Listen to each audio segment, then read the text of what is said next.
The technician's coffee had gone cold an hour ago. He stared at the monitor in the subterranean facility they called the Woods, watching two signatures pulse on the screen in perfect synchronization. The kind of synchronization that shouldn't exist in nature.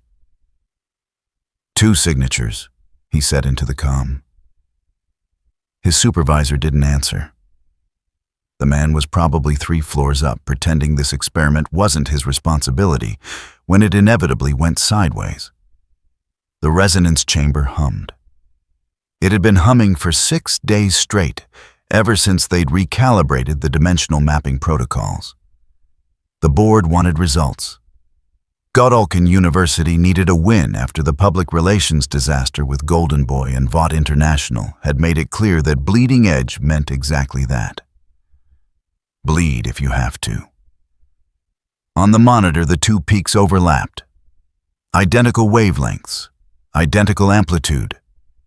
The computer flagged it with a single line of text that blinked red against the black screen. Pair stabilization test mode. The technician reached for his cold coffee and missed. The mug hit the floor. By the time the ceramic shattered, the resonance chamber was screaming. The rift opened like a wound in reality. No flash of light, no dramatic thunder. Just a rip, surgical and wrong. And through it fell a man who hit the reinforced concrete hard enough to crack it. Hancock didn't know where he was. Didn't know when he was. He knew he'd been somewhere else a second ago, and now he was here choking on dust and the smell of ozone. His head rang. His vision blurred. Someone was shouting, but the words didn't make sense yet. He pushed himself up. His hands left prints in the concrete. Around him, men in black tactical gear were raising weapons, the kind that looked expensive and poorly thought out. He'd seen guns before. Lots of guns. These ones had too many lights and attachments. "On the ground," one of them barked. "Hands behind your head." Hancock looked at him, looked at the others. 12 men, maybe 15. All of them pointing at him like he was the problem. He spat blood. It was his blood, which meant something had actually managed to hurt him, and that was new. New and irritating. "Where am I?" His voice came out rougher than usual. His throat tasted like copper and electricity. "On the ground. Now." He didn't get on the ground. He stood up slow, and that's when they opened fire. The bullets didn't penetrate. They never did. They hit him in the chest, the shoulders one in the face that stung like a slap. The noise was incredible in the enclosed space. Muzzle flashes lit up the room like a rave for people who hated fun. Spent casings bounced off the walls. Hancock waited for them to run out of ammunition. It took about 8 seconds. When the shooting stopped, his ears were ringing worse than before, and the men with guns looked like they'd just realized they'd made a tactical error. "That it?" Hancock said. Then the alarm went off.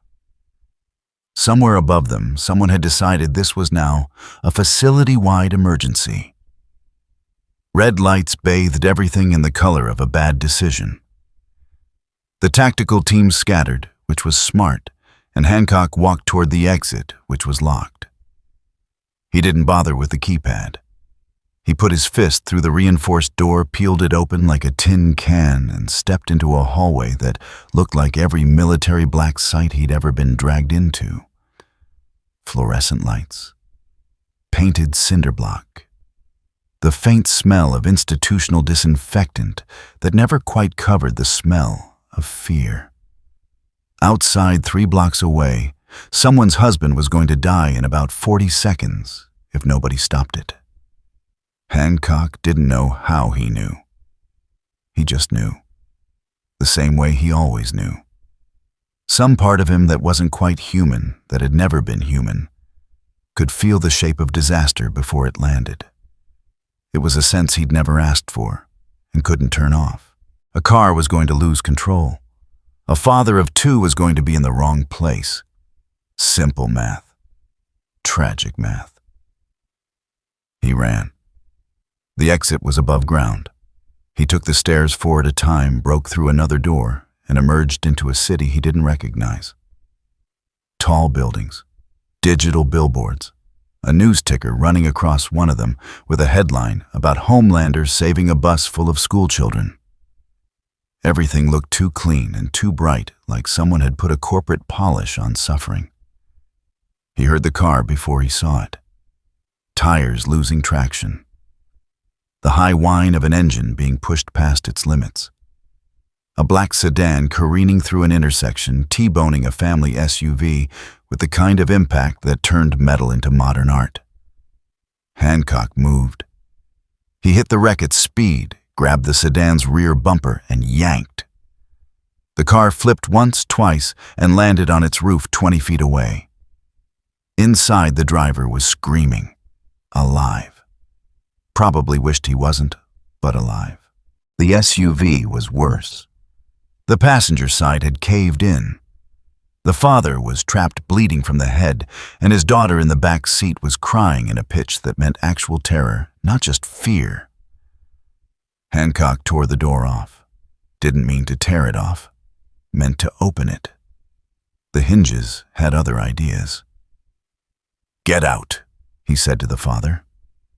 The man stared at him like he'd grown a second head. "I said get out." The father scrambled free, dragging his daughter with him. Good. That was good. Hancock turned to check the driver of the sedan, which is when the power line came down. It had been sheared during the crash, a thick cable live and sparking whipping across the street like a snake made of electricity. It hit a parked car. The car exploded. Not a Hollywood fireball, just a sharp crack and a shower of glass as the windows blew out. Hancock grabbed the cable. It burned his hand. Not much, but enough to notice. He followed it to the pole, ripped it free from the base, and slammed it into the ground hard enough to bury it. The sparking stopped. Behind him, the father was on his phone. Not calling 911, filming. Of course he was filming.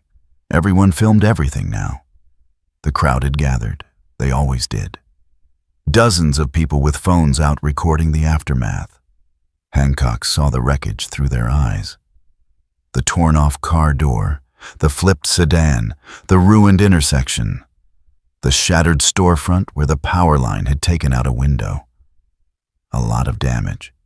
A lot of expensive damage. But everyone was alive. That counted for something. It didn't count for much. By the time the first news van arrived, the narrative was already being written. The footage was being uploaded.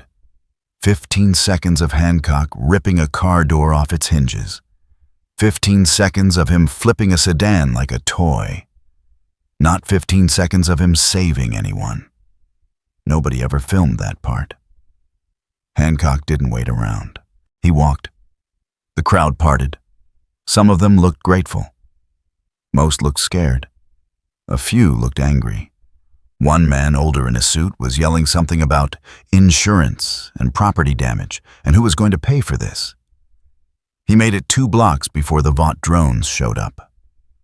Small ones the size of basketballs equipped with cameras and speakers. One of them hovered in front of his face. Unidentified superhuman, it said in a voice designed to sound authoritative and calming at the same time. You are in violation of the Superhuman Activity Registration Act. Remain where you are.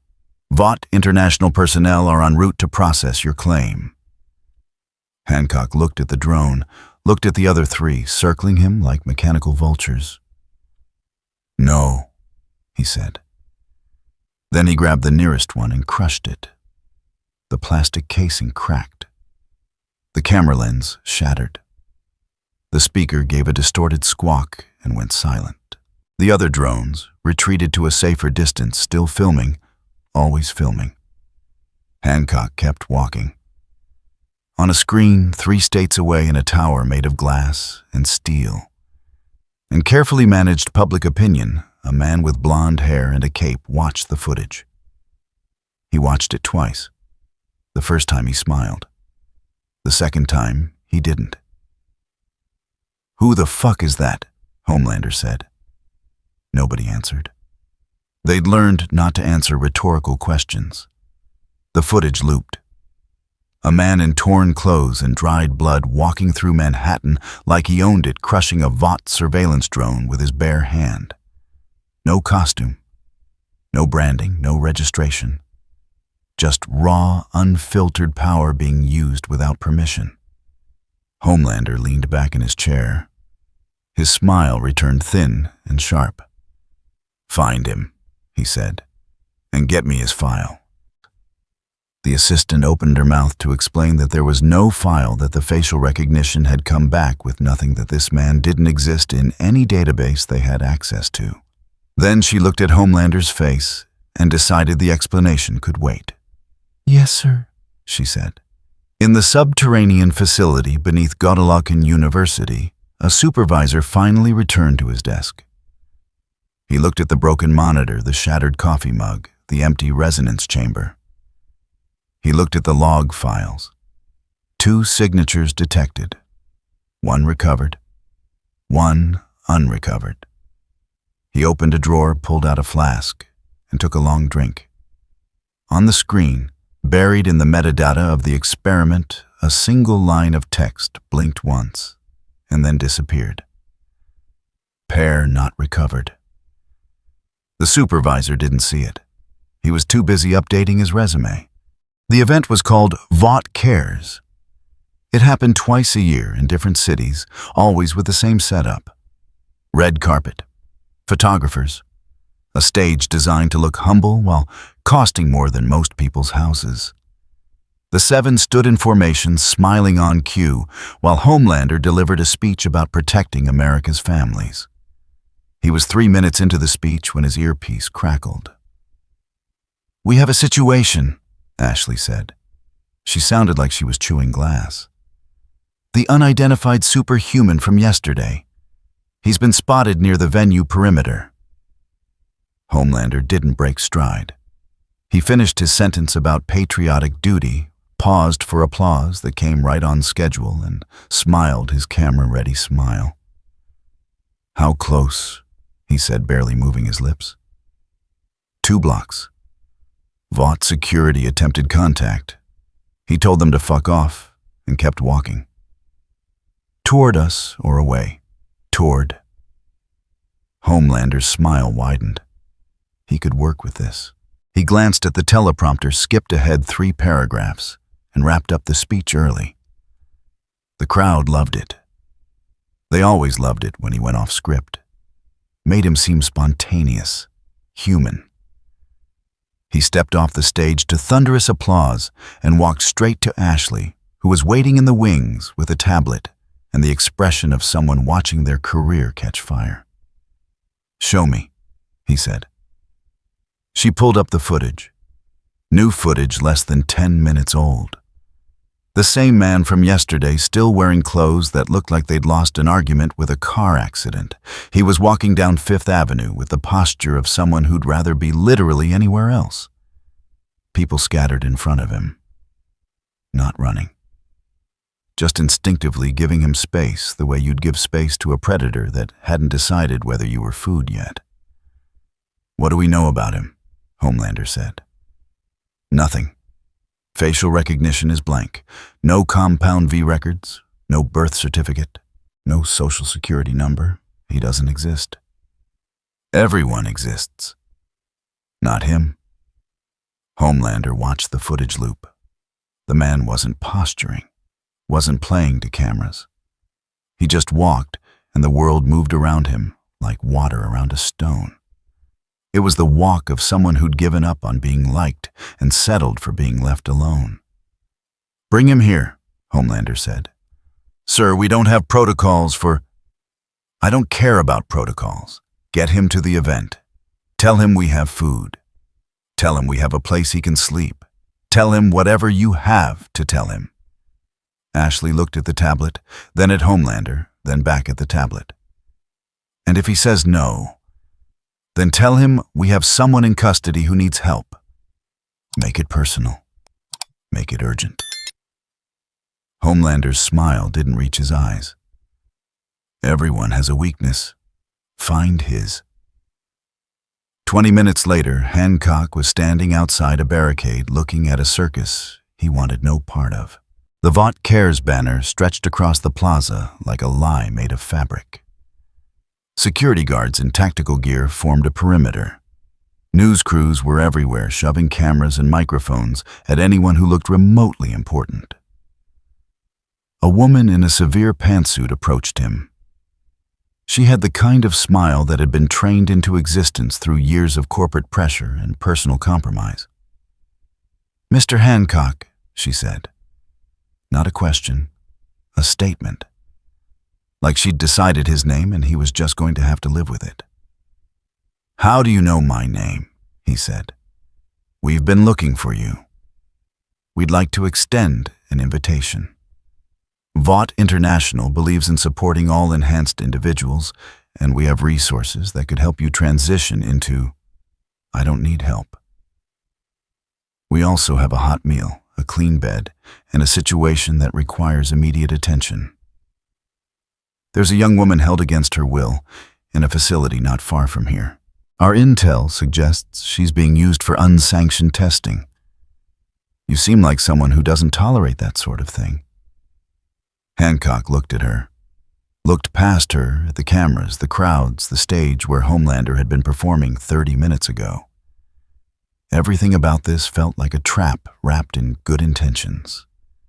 But if there was really someone locked up, someone being used, then walking away made him complicit. He'd walked away from too many things already.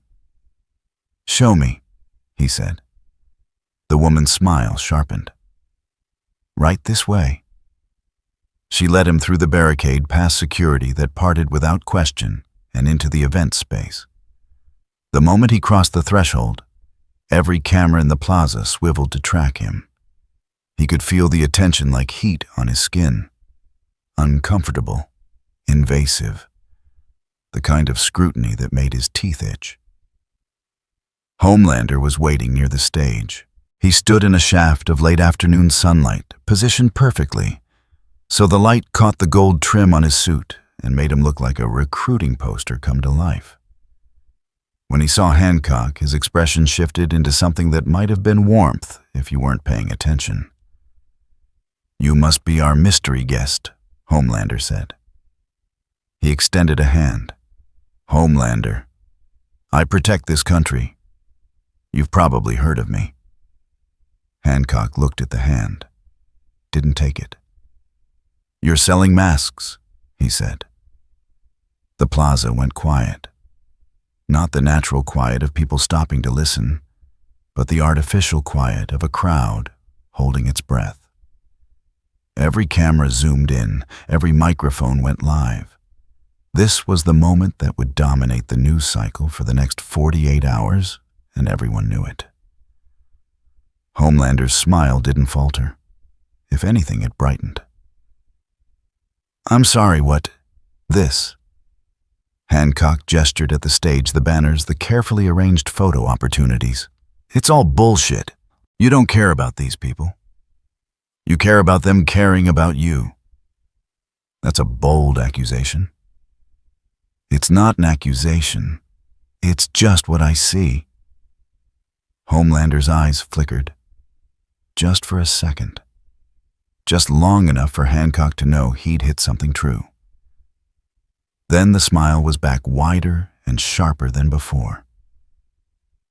"You know what I see," Homelander said. His voice carried across the plaza, amplified by the sound system that had been set up for his speech. "I see someone who just destroyed half a city block trying to help people.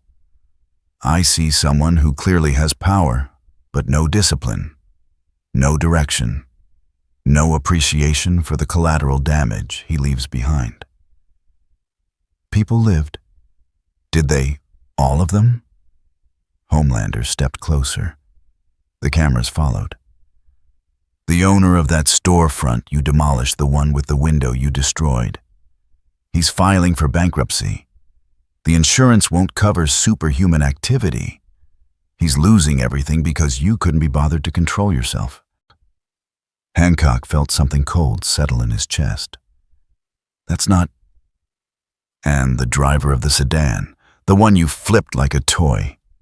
He's in the hospital with 3 broken ribs and a concussion. But you saved the day, right? You're a hero. The crowd was watching now, fully engaged. This wasn't part of the script, which made it better than anything Vought could have planned. Real conflict, real tension, the kind of content that went viral. Hancock looked at the cameras, then back at Homelander. You don't know what you're talking about. I know exactly what I'm talking about. I've spent years learning how to save people without destroying their lives in the process. It's called responsibility.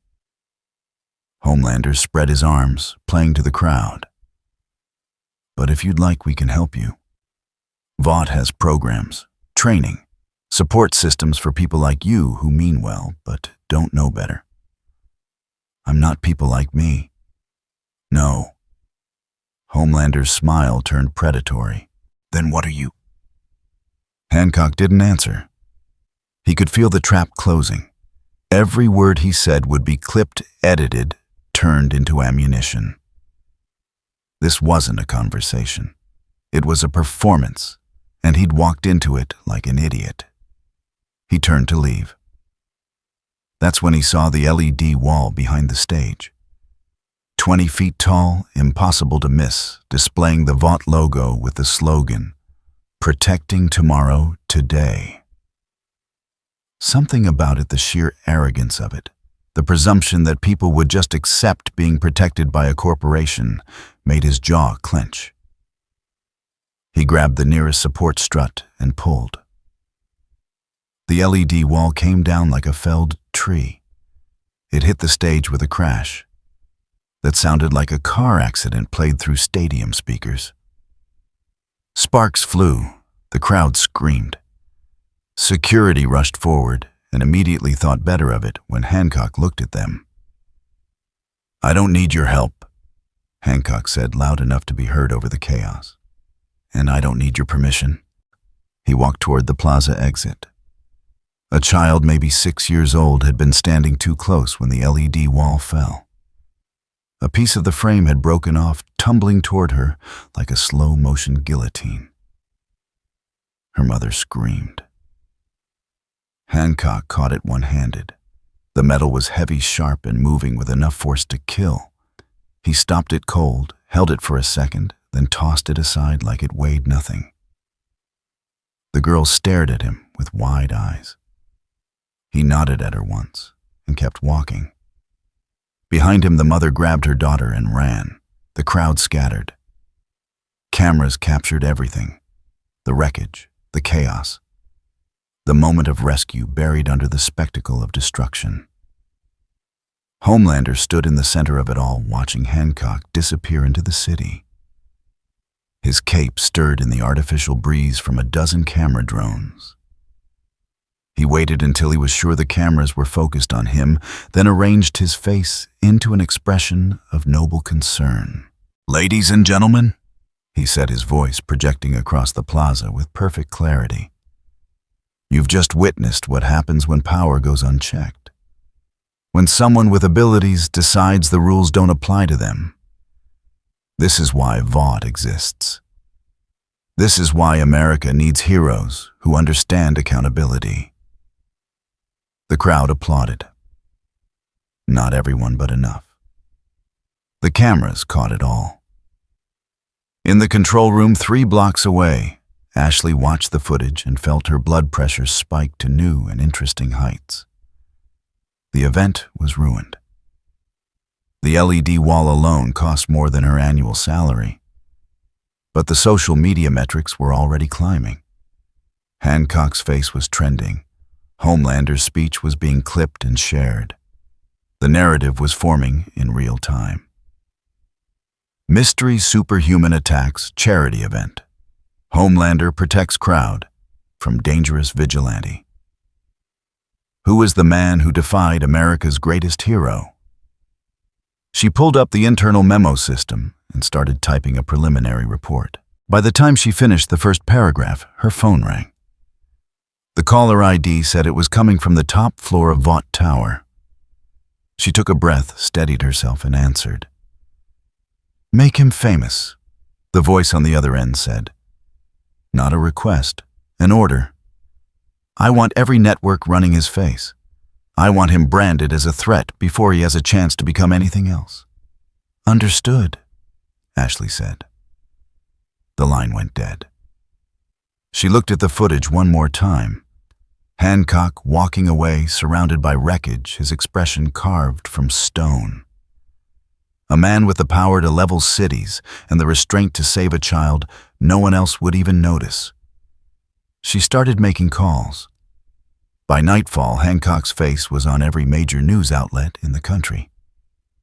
By morning, he'd be a household name. Not as a hero, as a monster. And Homelander, standing in the ruins of his own event, smiled at the cameras and delivered his closing line with perfect timing. "Bring him in," he said just loud enough for the microphones to catch. "Alive, for now." Billy Butcher had been tracking Vaught's mistakes for 15 years. This one landed in his lap with a bow on it. He sat in a warehouse in Red Hook, 3 laptops open in front of him, watching the same clip for the 8th time. Mystery superhuman destroys charity event.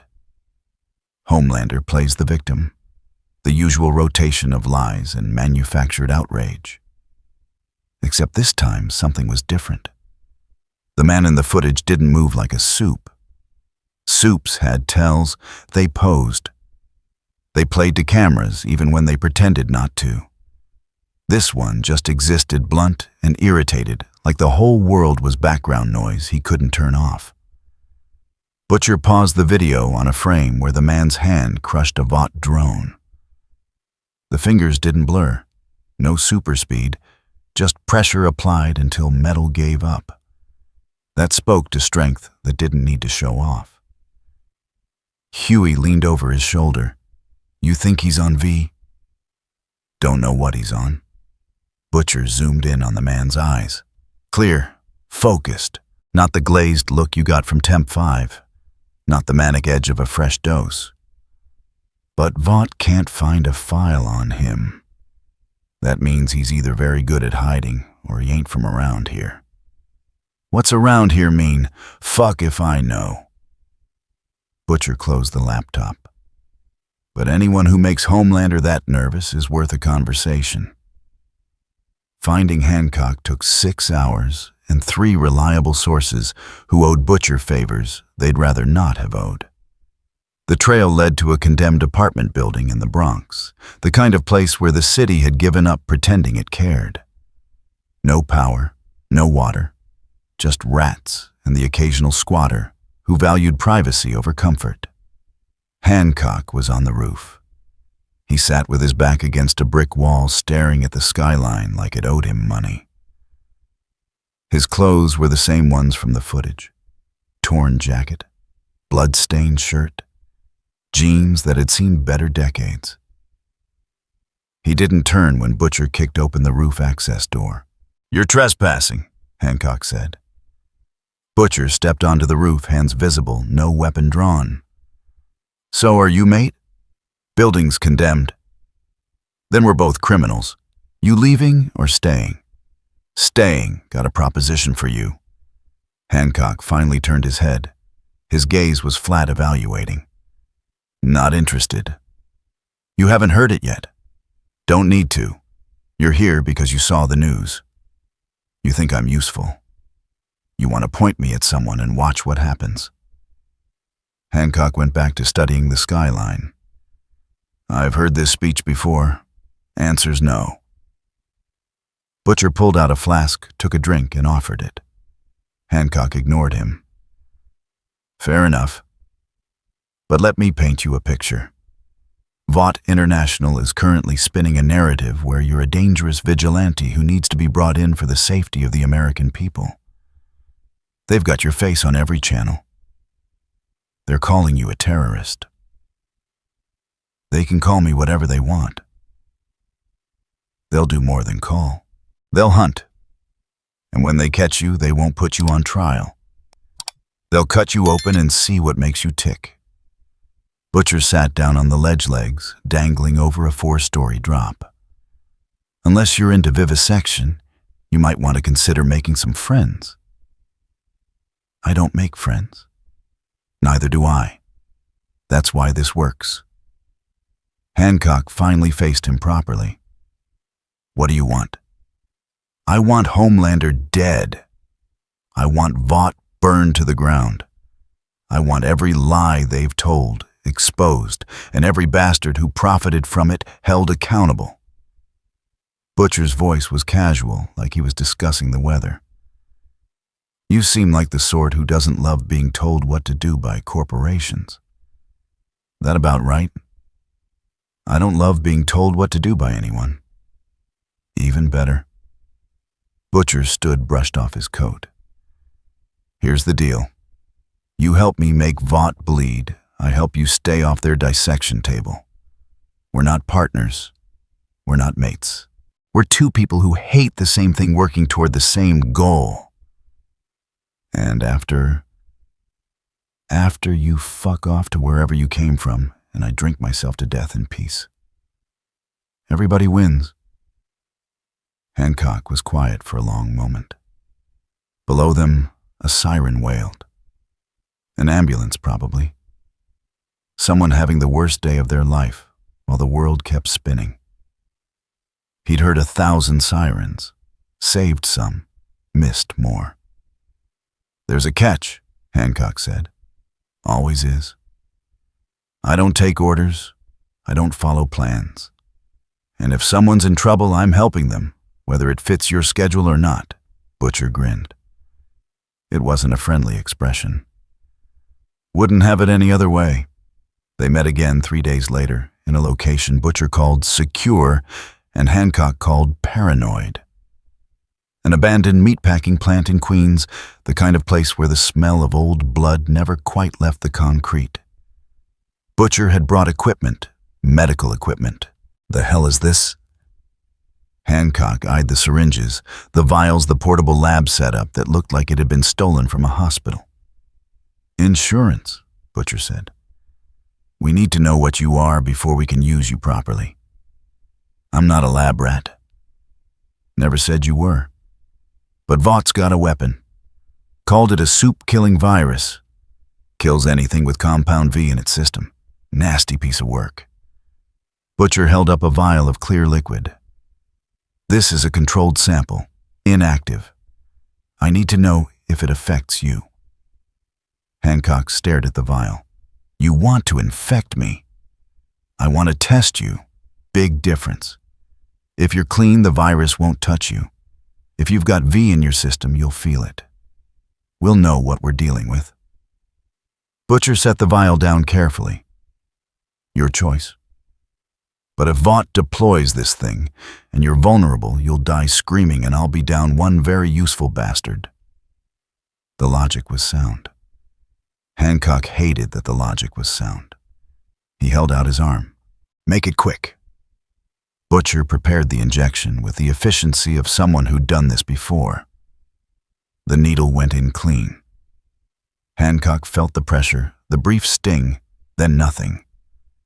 They waited. 1 minute, 2, 5. Butcher checked his watch, checked Hancock's pulse, checked his eyes. Feel anything?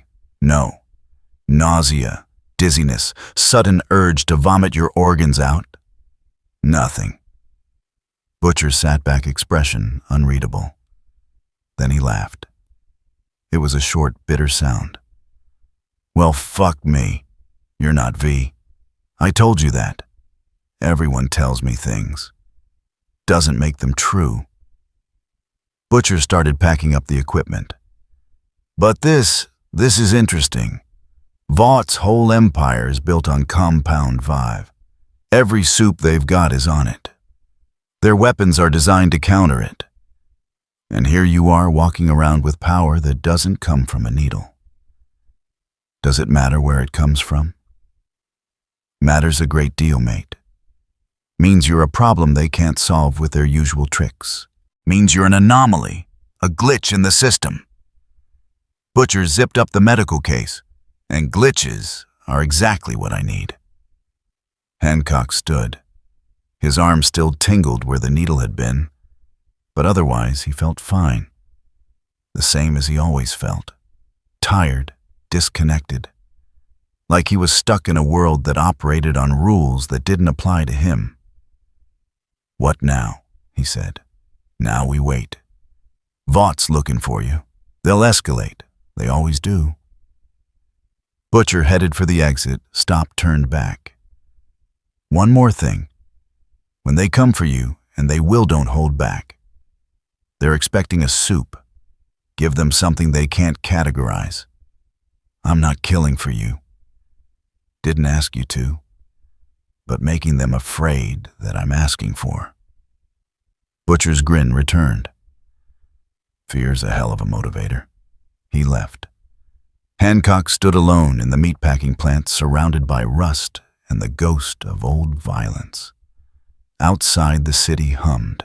Millions of people going about their lives, unaware that the world they thought they understood was about to crack open. Hancock's phone buzzed. He didn't own a phone.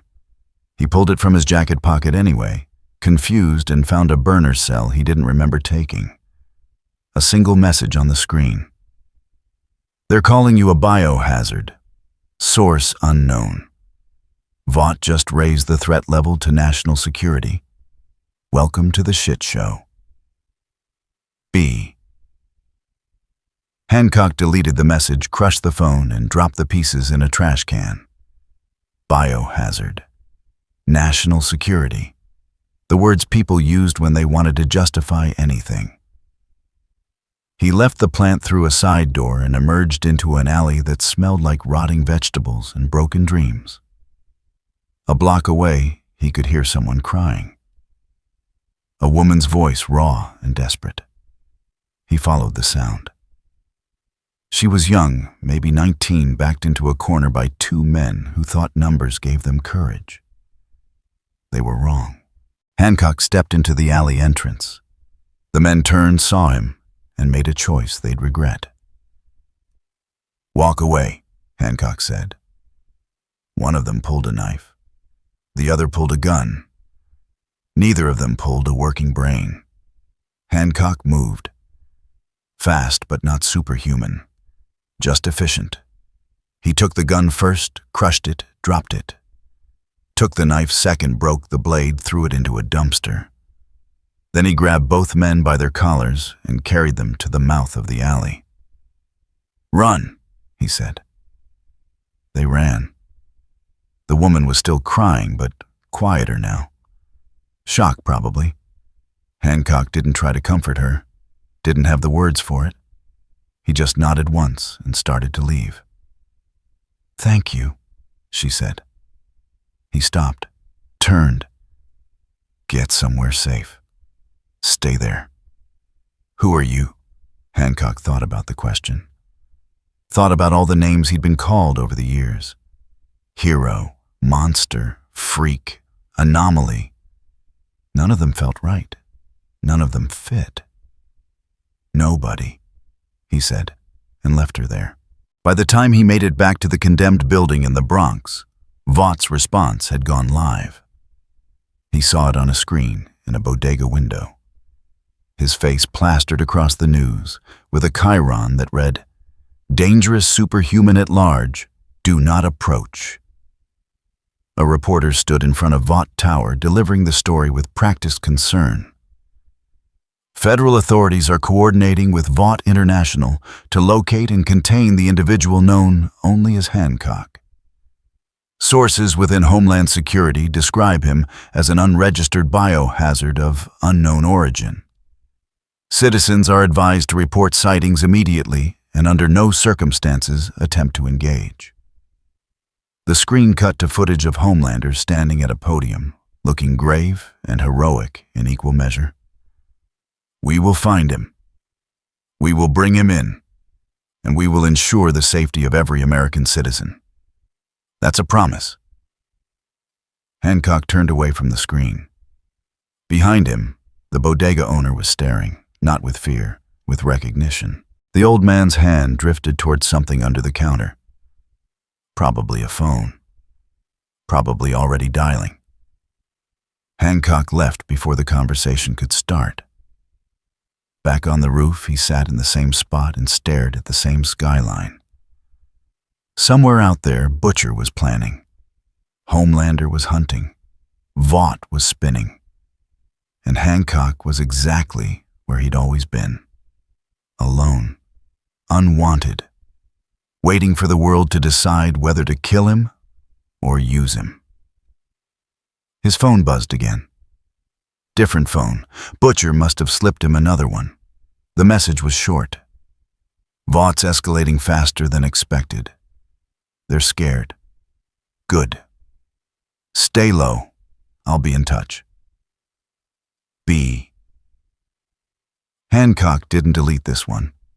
He just sat there holding a phone he didn't ask for, working with a man he didn't trust, against an enemy that controlled the narrative before the fight even started. Somewhere in the city, someone was going to need help. Someone always did.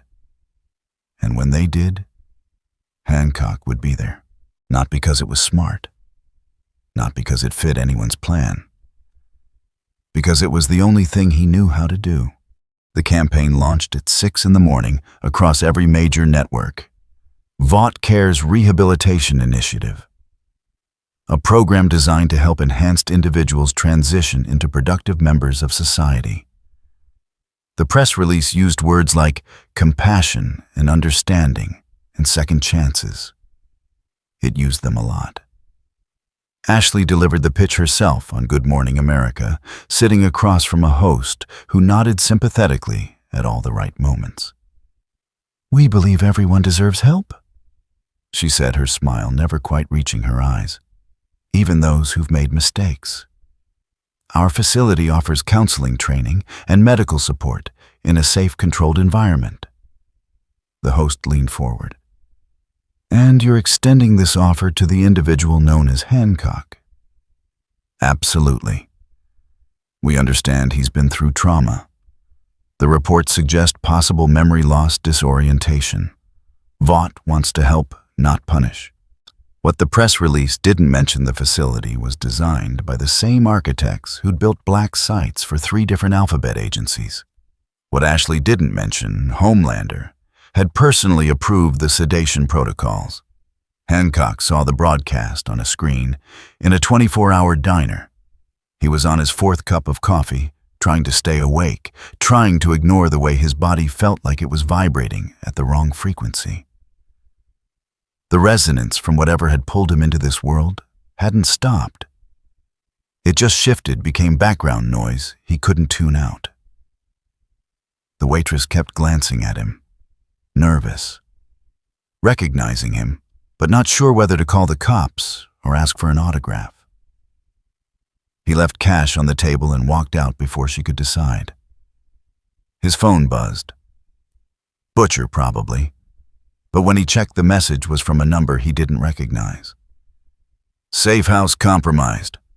Vought knows your location. Move now. Trust nothing." He deleted it, started moving, made it half a block before the exhaustion hit him like a fist to the temple. His vision blurred. His legs didn't want to work properly.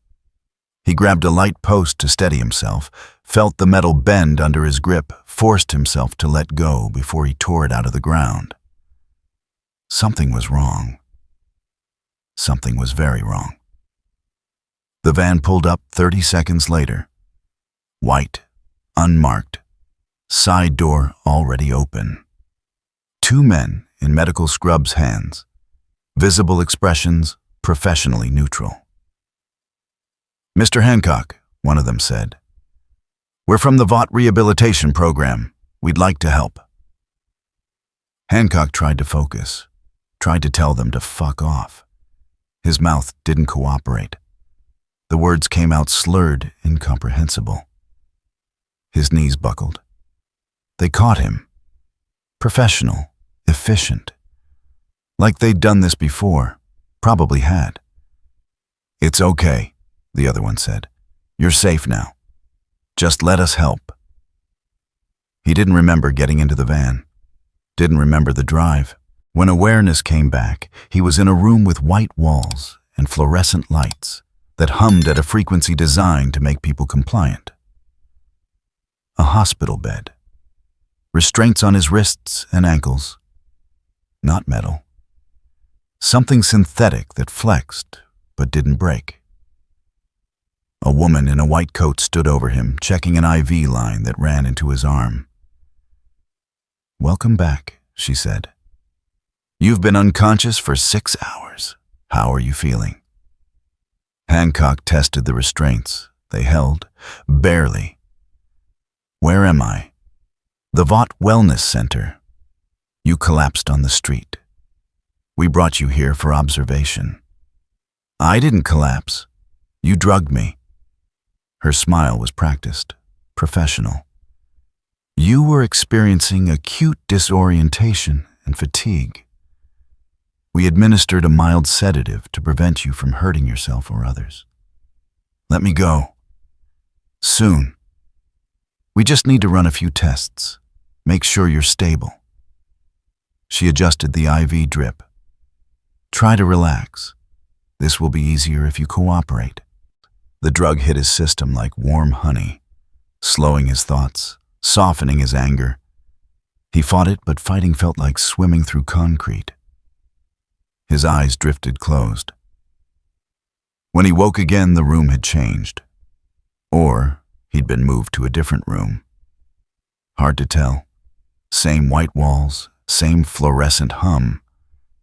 But now there were cameras in the corners, 3 of them, all pointed at the bed.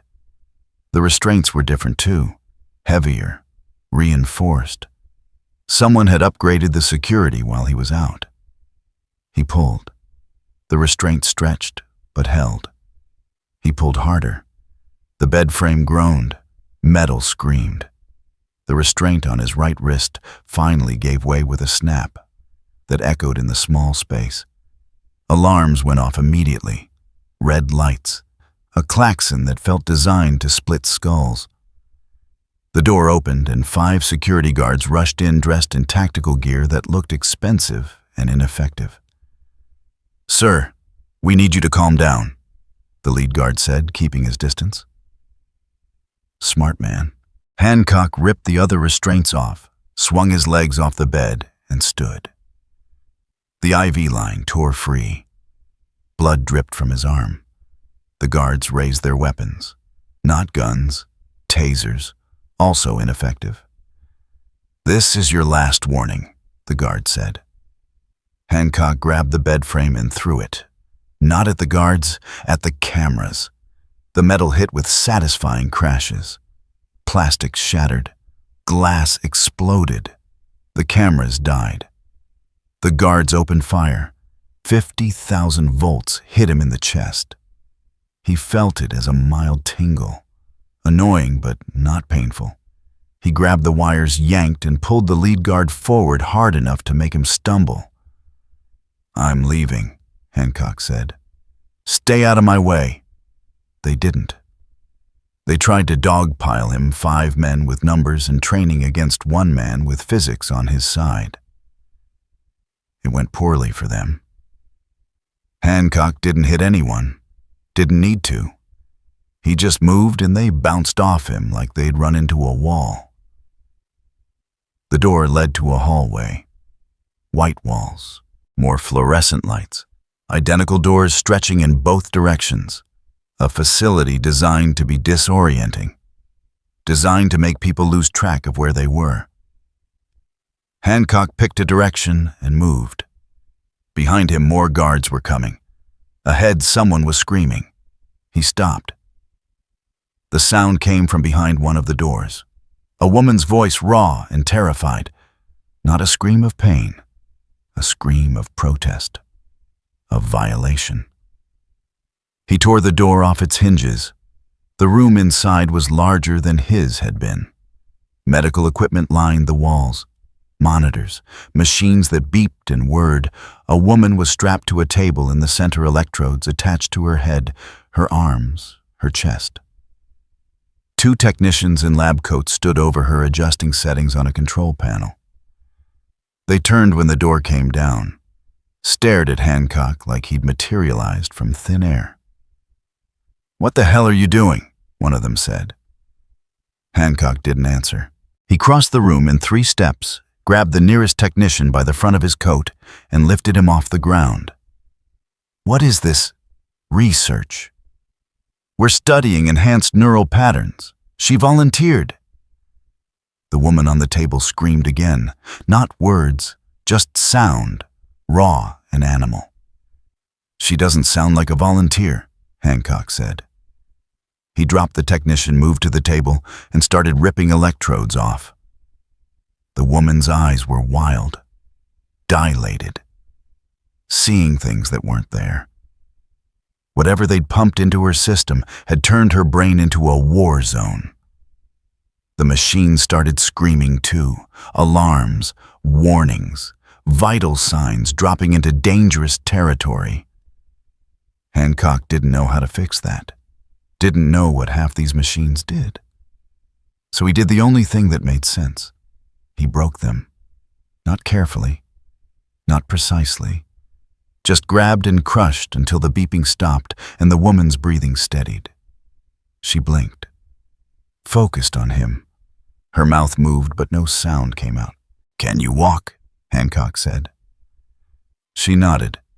He helped her sit up, helped her off the table. Her legs nearly gave out. He caught her, kept her upright. "Stay close," he said.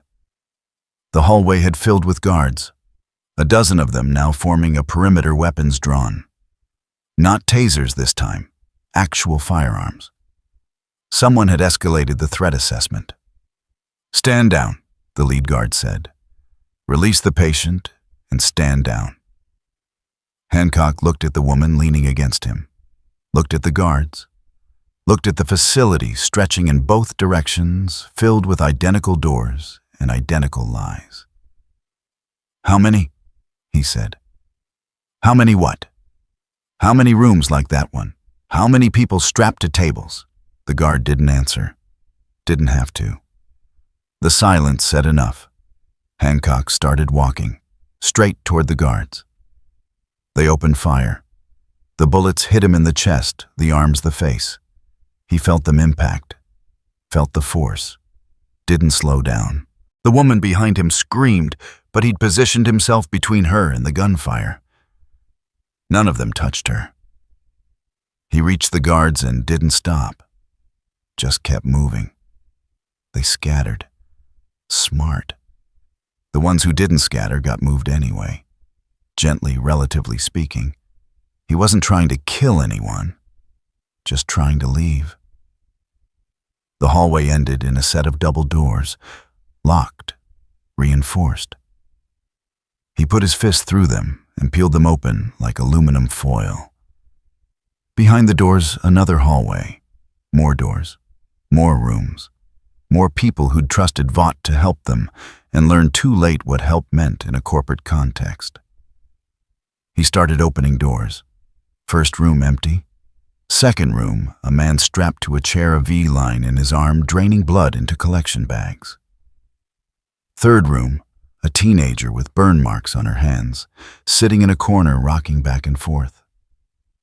Hancock pulled them out. All of them. Tore restraints, broke locks, ignored the guards who'd stopped shooting and started retreating. By the time he reached the end of the hallway, he had 11 people following him. 11 walking evidence files that Vought would burn the building down to contain. The exit was at ground level. A loading bay designed for discreet deliveries. The doors were steel, reinforced, designed to stop vehicles. Hancock hit them at a run. The doors exploded outward. Metal screamed. Hinges tore free. The impact sent him tumbling onto asphalt momentum, carrying him 20 feet before he managed to stop. Behind him, the people he'd freed poured through the opening like water through a broken dam. Outside was a parking lot. Beyond that, a chain-link fence. Beyond that, the city. Freedom if they could reach it. Alarms howled. Lights flooded the parking lot. A voice over a PA system was calling for containment protocols, calling for backup, calling for authorization to use lethal force. Hancock stood between the fleeing people and the facility. Waited for the guards to come. They didn't. Smart or cowardly. Hard to tell the difference sometimes. The last person through the broken doors was the woman from the first room. She stumbled, nearly fell. Hancock caught her arm. "Can you run?" he said. "I think so." "Then run, all of you. Get as far from here as you can." They ran, scattered in different directions, making themselves harder to track, harder to round up. Some of them would get caught. Probably most of them. But some would make it.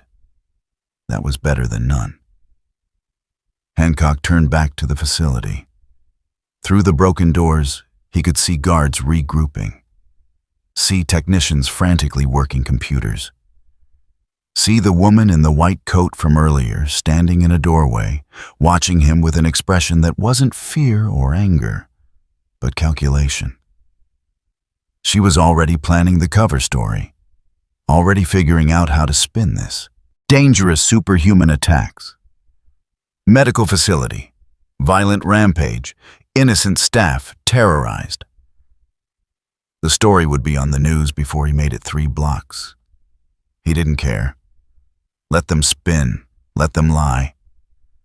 The people running were evidence. Living evidence. Vought could bury a lot of things, but not 11 witnesses with scars and stories. He started to leave. That's when the explosion hit. Not an attack, a self-destruct. The facility's servers going up in flames, taking every file, every record, every piece of evidence with them. Smoke poured from the building. Fire alarms joined the security alarms in a symphony of failure. Hancock stood in the parking lot watching it burn, watching the guards evacuate, watching the woman in the white coat emerge last, holding a hard drive against her chest like a baby. The only copy. The insurance policy. He could stop her, could take the drive, could force Vought to face consequences.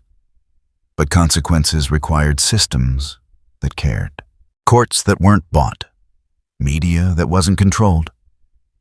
And he'd lived long enough to know that none of those existed anymore. So he turned away, left the facility burning, left the woman with her hard drive, left Vought to clean up another mess and spin another lie.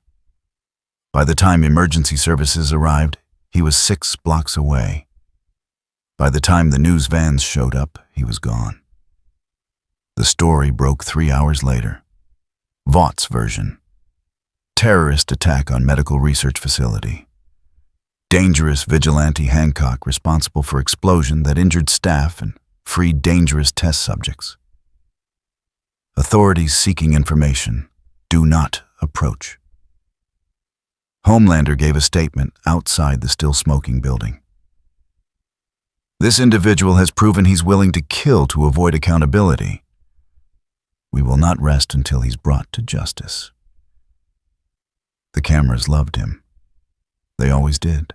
He stood framed against the destruction cape stirring in the artificial breeze from hovering drones, the perfect image of heroic determination.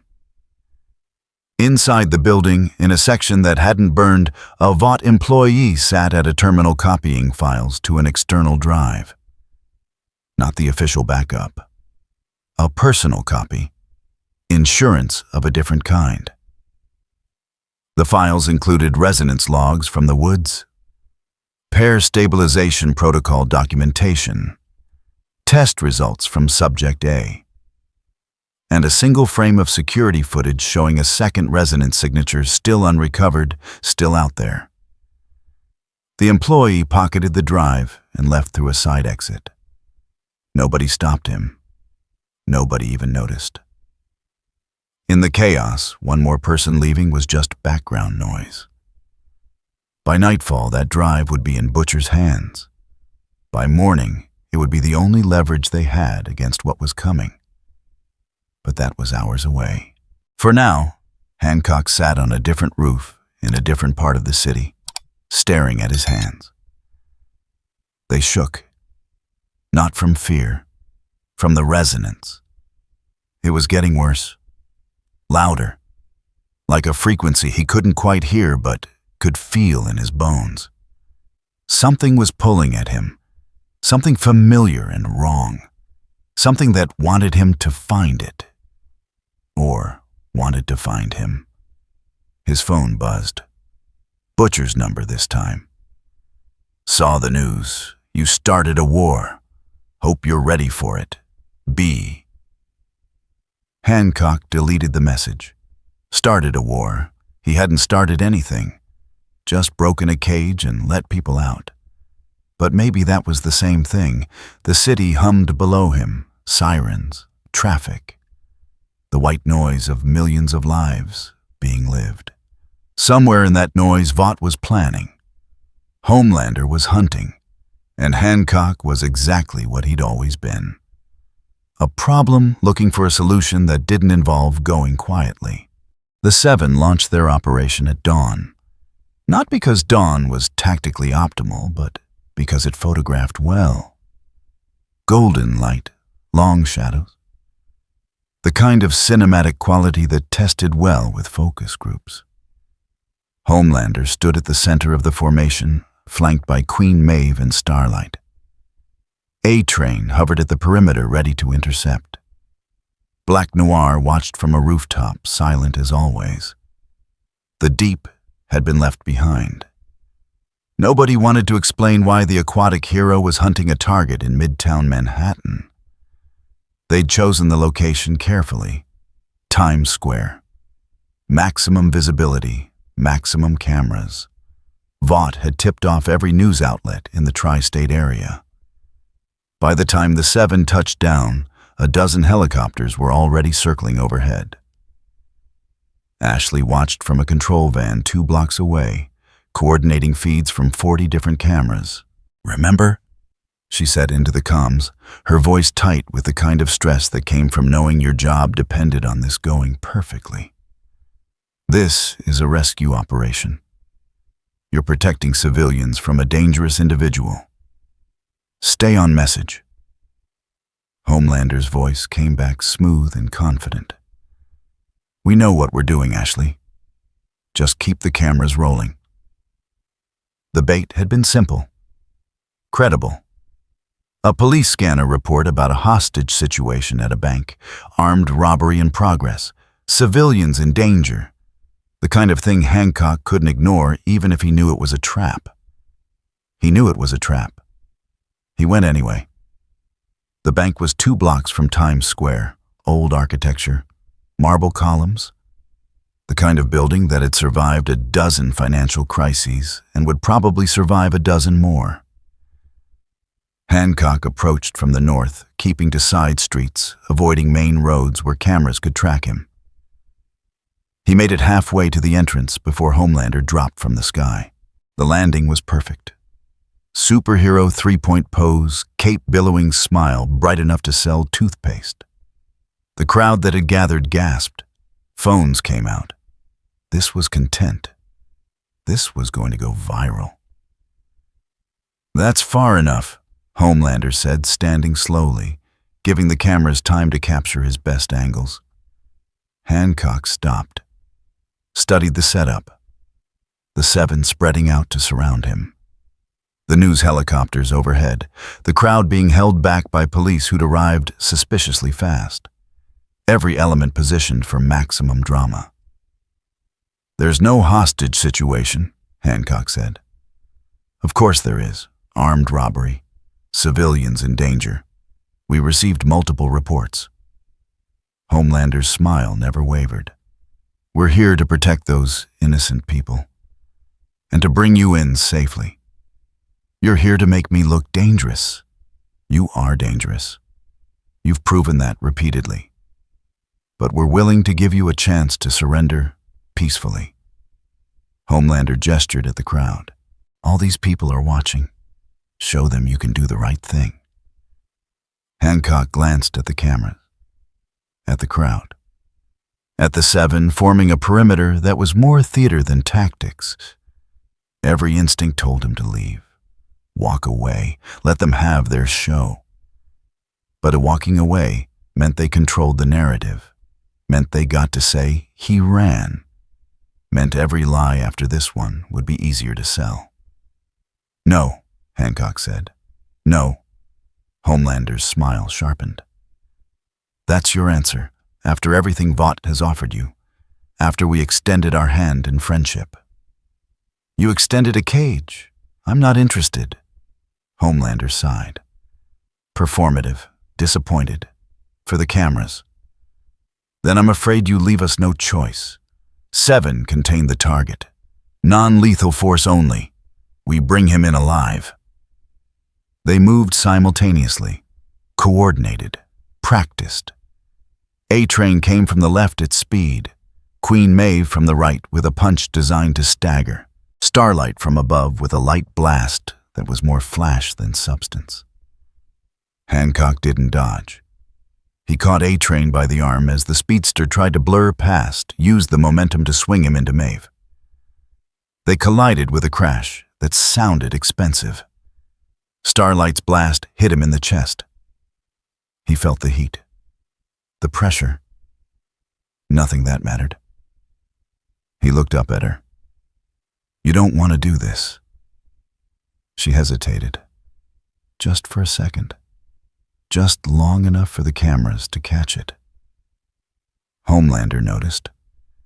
His expression flickered, irritation quickly masked. "Starlight, stay focused." But the hesitation had created an opening. Hancock moved, not attacking, repositioning. He grabbed the nearest light pole, tore it from the concrete, and slammed it into the ground between himself and the 7. Not a weapon. A barrier. "You want to fight," he said. "Fine, but not here. Not with all these people around." Concerned for civilian safety, Homelander's voice carried across the plaza. "That's rich coming from someone who destroyed a medical facility. That facility was torturing people. You know it. They know it." Hancock pointed at the cameras. "Everyone watching knows it. You're just better at lying about it." The crowd murmured. Not agreement, not disagreement. Just the sound of people whose certainty had been shaken. That was dangerous. That was off script. Homelander's jaw tightened. "You're delusional. Vought International helps people. We save lives. You sell lives. There's a difference." Enough talking. Homelander's shot into the air came down fast, fist aimed at Hancock's head. The punch connected, actually connected. Hancock's head snapped back. Blood appeared at the corner of his mouth. The crowd gasped. Homelander had drawn blood, first blood. The cameras caught everything. Hancock wiped his mouth, looked at the blood on his hand, then looked at Homelander. "That all you've got?" Homelander hit him again, harder. Hancock stumbled back, crashed into a parked car, dented the door. The car's alarm started screaming. Homelander pressed the advantage raining punches that would have liquefied a normal person. Hancock took them. Everyone felt them. They hurt. Not much, but enough to know Homelander was genuinely trying now. Trying to prove something. Trying to show the world he was strongest. Then Hancock hit back. One punch, center mass. Homelander flew backward 20 feet, crashed through a storefront window, and disappeared into a cloud of shattered glass. The plaza went silent. Homelander emerged from the wreckage, costume, torn hair, disheveled expression, murderous. This wasn't going according to plan. This wasn't supposed to happen. He was supposed to dominate, supposed to show strength. "You wanted a show," Hancock said. "Here's your show." He grabbed a newspaper stand, ripped it from its bolts, and threw it. Not at Homelander, at the sky. It tumbled end over end, reached the top of its arc, and came down directly toward a news helicopter. The pilot saw it coming, tried to bank, too slow. The stand clipped the helicopter's tail rotor. The aircraft spun, dropping fast, engines screaming.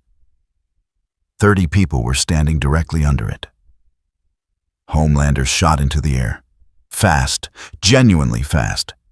He caught the helicopter, stopped its spin, lowered it to the ground with the kind of strength that looked effortless. When he set it down, he turned to face Hancock with an expression that promised violence. "You just tried to kill civilians to make a point." "I gave you a choice," Hancock said. "Save them or chase me. You chose them. That's what a hero does. That's what a psychopath does." No, a psychopath would have thrown it at the crowd. Hancock gestured at the 7. "You want to prove you're better than me? Stop performing and start protecting. These people aren't your audience. They're your responsibility." Maeve was already moving hurting civilians back. A-Train was checking the helicopter crew. Even Starlight had abandoned the fight to help evacuate the area. They'd all made the same calculation. Optics be damned. People came first. All except Homelander. He hovered there, fists clenched, cape stirring in the downdraft from the circling helicopters. Torn between continuing the fight and maintaining the facade. Between proving his strength and proving his heroism. The cameras were still rolling. The world was still watching. He landed. Straightened his cape. Arranged his face into an expression of noble restraint. "Stand down, 7, he said. "Civilian safety is our priority. We'll apprehend the target once the area is secure." Hancock didn't wait for them to secure anything. He turned and ran. Not flying, running. Through the crowd that scattered in front of him, down a side street, into an alley. The 7 could have followed. Should have followed. But they were too busy managing the scene. Too busy being heroes for the cameras. By the time they reorganized, Hancock was gone. Ashley's voice crackled over the comms. "What the hell was that? You were supposed to contain him, not let him throw things at helicopters." "He baited us," Maeve said, helping an elderly woman to her feet. "Turned it into a hostage situation. We had to choose. And you chose to let him escape. We chose to save lives. That's the job." In the control van, Ashley pulled up the raw feeds, started scrubbing through footage, looking for angles, looking for frames where Homelander looked good and Hancock looked bad. There had to be something usable, something they could spin. She found it 40 minutes into the footage. A 3-second clip. Hancock throwing the newspaper stand, the helicopter spinning out of control, civilians screaming. She cut it there. Didn't show Homelander's save, didn't show the aftermath, just the attack. The edit went live within the hour. Every network ran it. Breaking news: Hancock attempts mass murder in Times Square. Homelander and the 7 prevent disaster. In the edited version, Homelander looked heroic, decisive, strong, the kind of leader America needed. And Hancock looked exactly what Vought needed him to look like. A monster. The collateral damage was calculated by actuaries before the sun went down. The storefront Homelander had crashed through 60,000 in damages.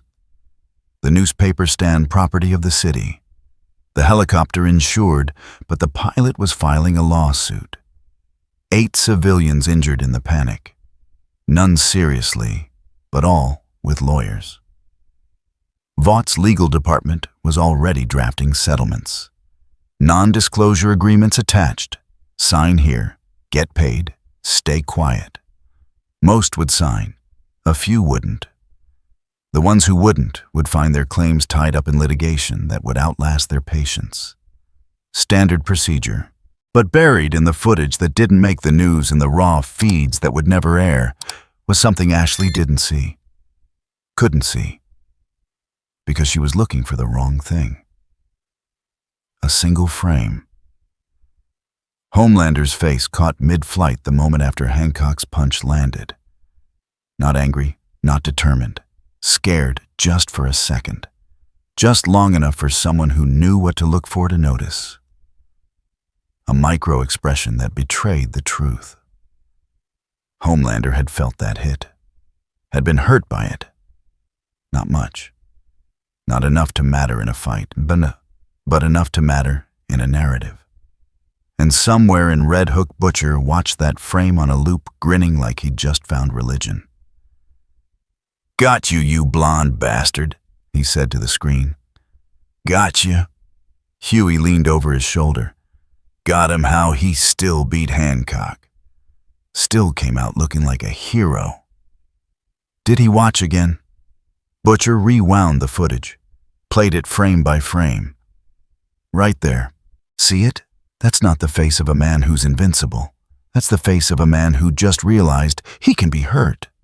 So, what we can't use this. Nobody will believe it. We don't need everyone to believe it. We just need Homelander to know we have it. Butcher saved the frame to an encrypted drive. Fear's a hell of a weapon when you use it right. Across the city, in a high-rise apartment that cost more per month than most people made in a year, Homelander stood in front of a mirror. He'd showered, changed into civilian clothes, tried to wash off the feeling of Hancock's fist connecting with his chest. The bruise was already fading. Healing factor. But he could still feel it. Could still remember the impact. The surprise. The brief, terrifying moment where he'd thought maybe, just maybe, he wasn't the strongest thing in the room. His phone rang. Private line. He answered without checking the caller ID. "You were supposed to dominate," the voice said. No greeting, no preamble. Instead, you gave him a platform. "I saved a helicopter full of people." "You let him dictate the terms of engagement." "You let him make you look reactive instead of proactive." That's not leadership. That's weakness. Homelander's grip tightened on the phone. He's stronger than intel suggested. Then get stronger. Or get smarter. I don't care which. But the next time you engage, I want him broken. Not escaped. Not eluded. Broken. The line went dead. Homelander threw the phone across the room. It shattered against the wall. He stared at his reflection in the mirror. Perfect features, perfect hair, perfect costume. Everything perfect except the small, nagging fear that maybe he'd finally found something he couldn't beat. He pushed the fear down, buried it under layers of ego and certainty. He was Homelander. He was the strongest. He was the best. He had to be. Because if he wasn't, then everything else was a lie. And lies only worked if you never stopped selling them. Starlight found him 3 days after Times Square. Not through Vaught's tracking systems or satellite surveillance. Through the old-fashioned method of paying attention to patterns. Every night around 3 in the morning, emergency calls spiked in a specific radius. Nothing major. Small interventions. A mugging stopped. A fire extinguished before it spread. A car accident where someone pulled the driver out seconds before the gas tank blew. The kind of quiet heroism that didn't make headlines because nobody was there to film it. She tracked the pattern to a neighborhood in Queens, industrial, forgotten. The kind of place where people worked night shifts and minded their own business because getting involved meant complications nobody could afford. Hancock was sitting on a water tower when she flew up. He didn't turn, didn't acknowledge her presence, just kept staring at the skyline like it contained answers to questions he hadn't asked yet. "You're getting predictable," she said, landing beside him. Her suit glowed faintly in the darkness. She'd stopped trying to turn it off. The light was part of who she was now. "And you're trespassing," Hancock said. "We're both trespassing. Tower's city property." She sat down, careful to maintain distance. "I'm not here to fight." "Then why are you here?" "Because someone should tell you that what you're doing is insane." She gestured at the city below. "You can't save everyone. You can't fix this by yourself." "I'm not trying to fix anything. I'm just stopping people from dying, while making yourself more hated every day. You saw the news. They're calling you a terrorist, a threat. Half the country wants you locked up, the other half wants you dead." Hancock finally turned to face her. His expression was carved from stone, tired stone. "And what do you want?" "I want you to stop making it easy for them." Starlight's voice softened. "You're giving Vought exactly what they need. Every time you intervene, every time you break something, they get to spin it. They get to make you the villain." "I'm not their villain. I'm not their anything. That's not how it works. You don't get to opt out of the narrative. Not in this world." She pulled up her phone, showed him the trending topics. His name, his face. 1,000 opinions from people who'd never met him, but were certain they knew exactly what he was. "This is what they're making you into. And the worst part, you're helping them do it." Hancock looked at the phone, then away. "I don't care what they think." "Yes, you do. You wouldn't be hiding up here if you didn't." She put the phone away. "Look, I'm not going to give you some speech about redemption or second chances. I know that's not what this is. But I am going to tell you that the way you're doing this, it's not sustainable. What do you suggest sign up with Vought Smile for their cameras? I'm suggesting you stop giving them ammunition. Stop destroying property every time you help someone. Stop making collateral damage part of your signature. I don't try to break things. I know. But you do it anyway. And every time you do, you make it harder for anyone to defend you. You make it easier for Homelander to call you a monster." She paused. "Is that what you want?" Hancock was quiet for a long moment. Below them, a siren wailed. Ambulance. Someone having the worst night of their life while the world kept turning. "I had a partner once," he said suddenly. "Long time ago. She used to tell me the same thing. Control the damage. Think before you move. Be better than your worst impulse." "What happened to her?" "She left. Got tired of cleaning up my mess." His jaw tightened. "She was right to leave." "I'm not your redemption project," Starlight said. "And you're not mine. But I've been where you are. Surrounded by people who want to use you. Trapped in a system that turns everything you do into content. And I'm telling you, the only way to survive it is to be smarter than they expect." "I'm not smart. I'm just strong." "Then use that strength differently. Save people without destroying their lives in the process." She stood prepared to leave. "Next time you stop a mugging, don't throw the mugger through a wall. Just take his weapon and call the cops. Next time there's a fire, put it out without collapsing the building. Small changes, better optics." "I'm not doing this for optics. I know. But optics are how they control you. And if you want to keep helping people, you need to stop giving them reasons to hunt you down." She lifted off the water tower, hovered for a moment. "There's a shelter 3 blocks from here, East Side. They serve breakfast at 6. Real food. Not whatever you've been eating out of dumpsters. I don't eat out of dumpsters. You look like you do. She flew higher. Take care of yourself, Hancock. You're no good to anyone dead. She left. Hancock sat alone on the water tower, listening to the city breathe. Sirens, traffic, the low hum of millions of lives intersecting and diverging and never quite touching. He thought about what she'd said, about being smarter, about small changes. He thought about it for approximately 6 minutes before his phone buzzed. The message was from a number he didn't recognize. No words. Just coordinates and a timestamp. 20 minutes from now.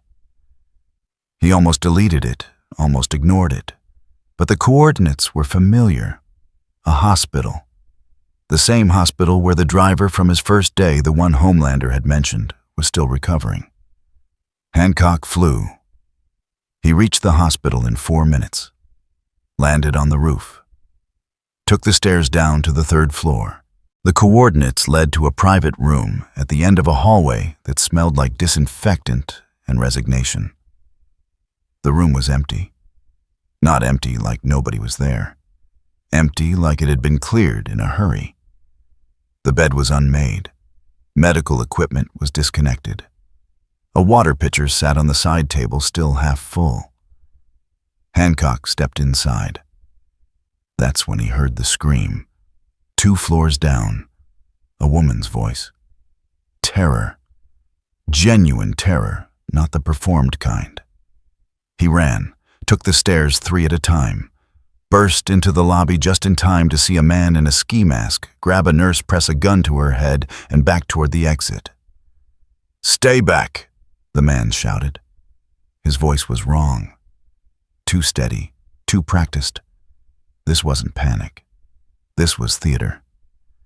"Stay back or I shoot." Hospital security had their weapons drawn, but weren't moving. Couldn't move.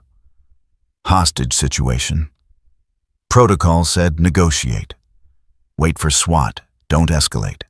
Hancock didn't care about protocol. He crossed the lobby in 3 steps, grabbed the gunman's wrist. Twisted. The gun clattered to the floor. The man yelped, tried to pull away. Hancock held him in place, turned to the nurse. "You okay?" She nodded, backing away, hands shaking. Hancock looked at the gunman. Really looked at him. Saw the earpiece. Saw the micro camera clipped to his collar. Saw the way his eyes kept darting to the exit, like he was expecting something. "Who sent you?" Hancock said. The man didn't answer. Didn't have to. Through the hospital's front windows, Hancock could see news vans pulling up, cameras deploying, a perimeter forming. They'd known he'd come, had counted on it. This whole thing was staged.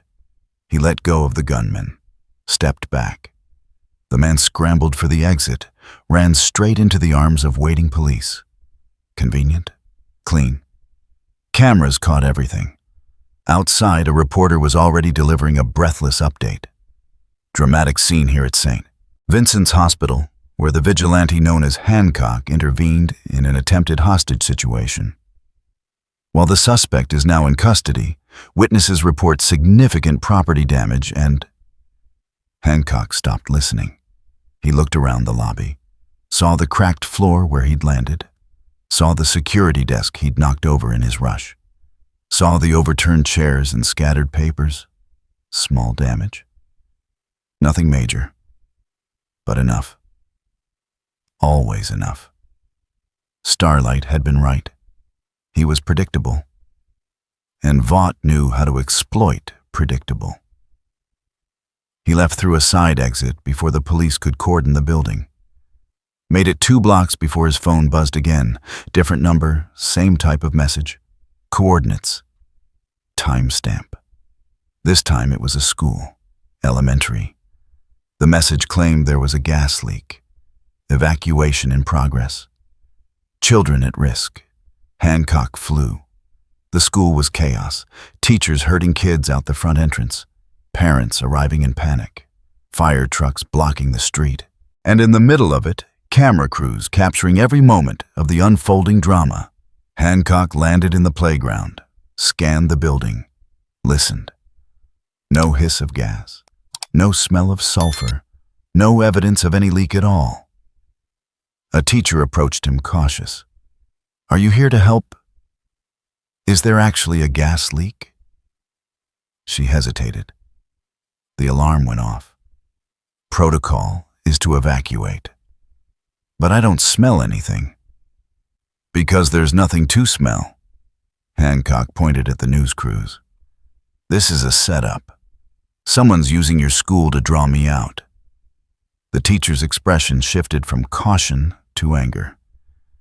"You're saying someone put my students at risk to make you look bad?"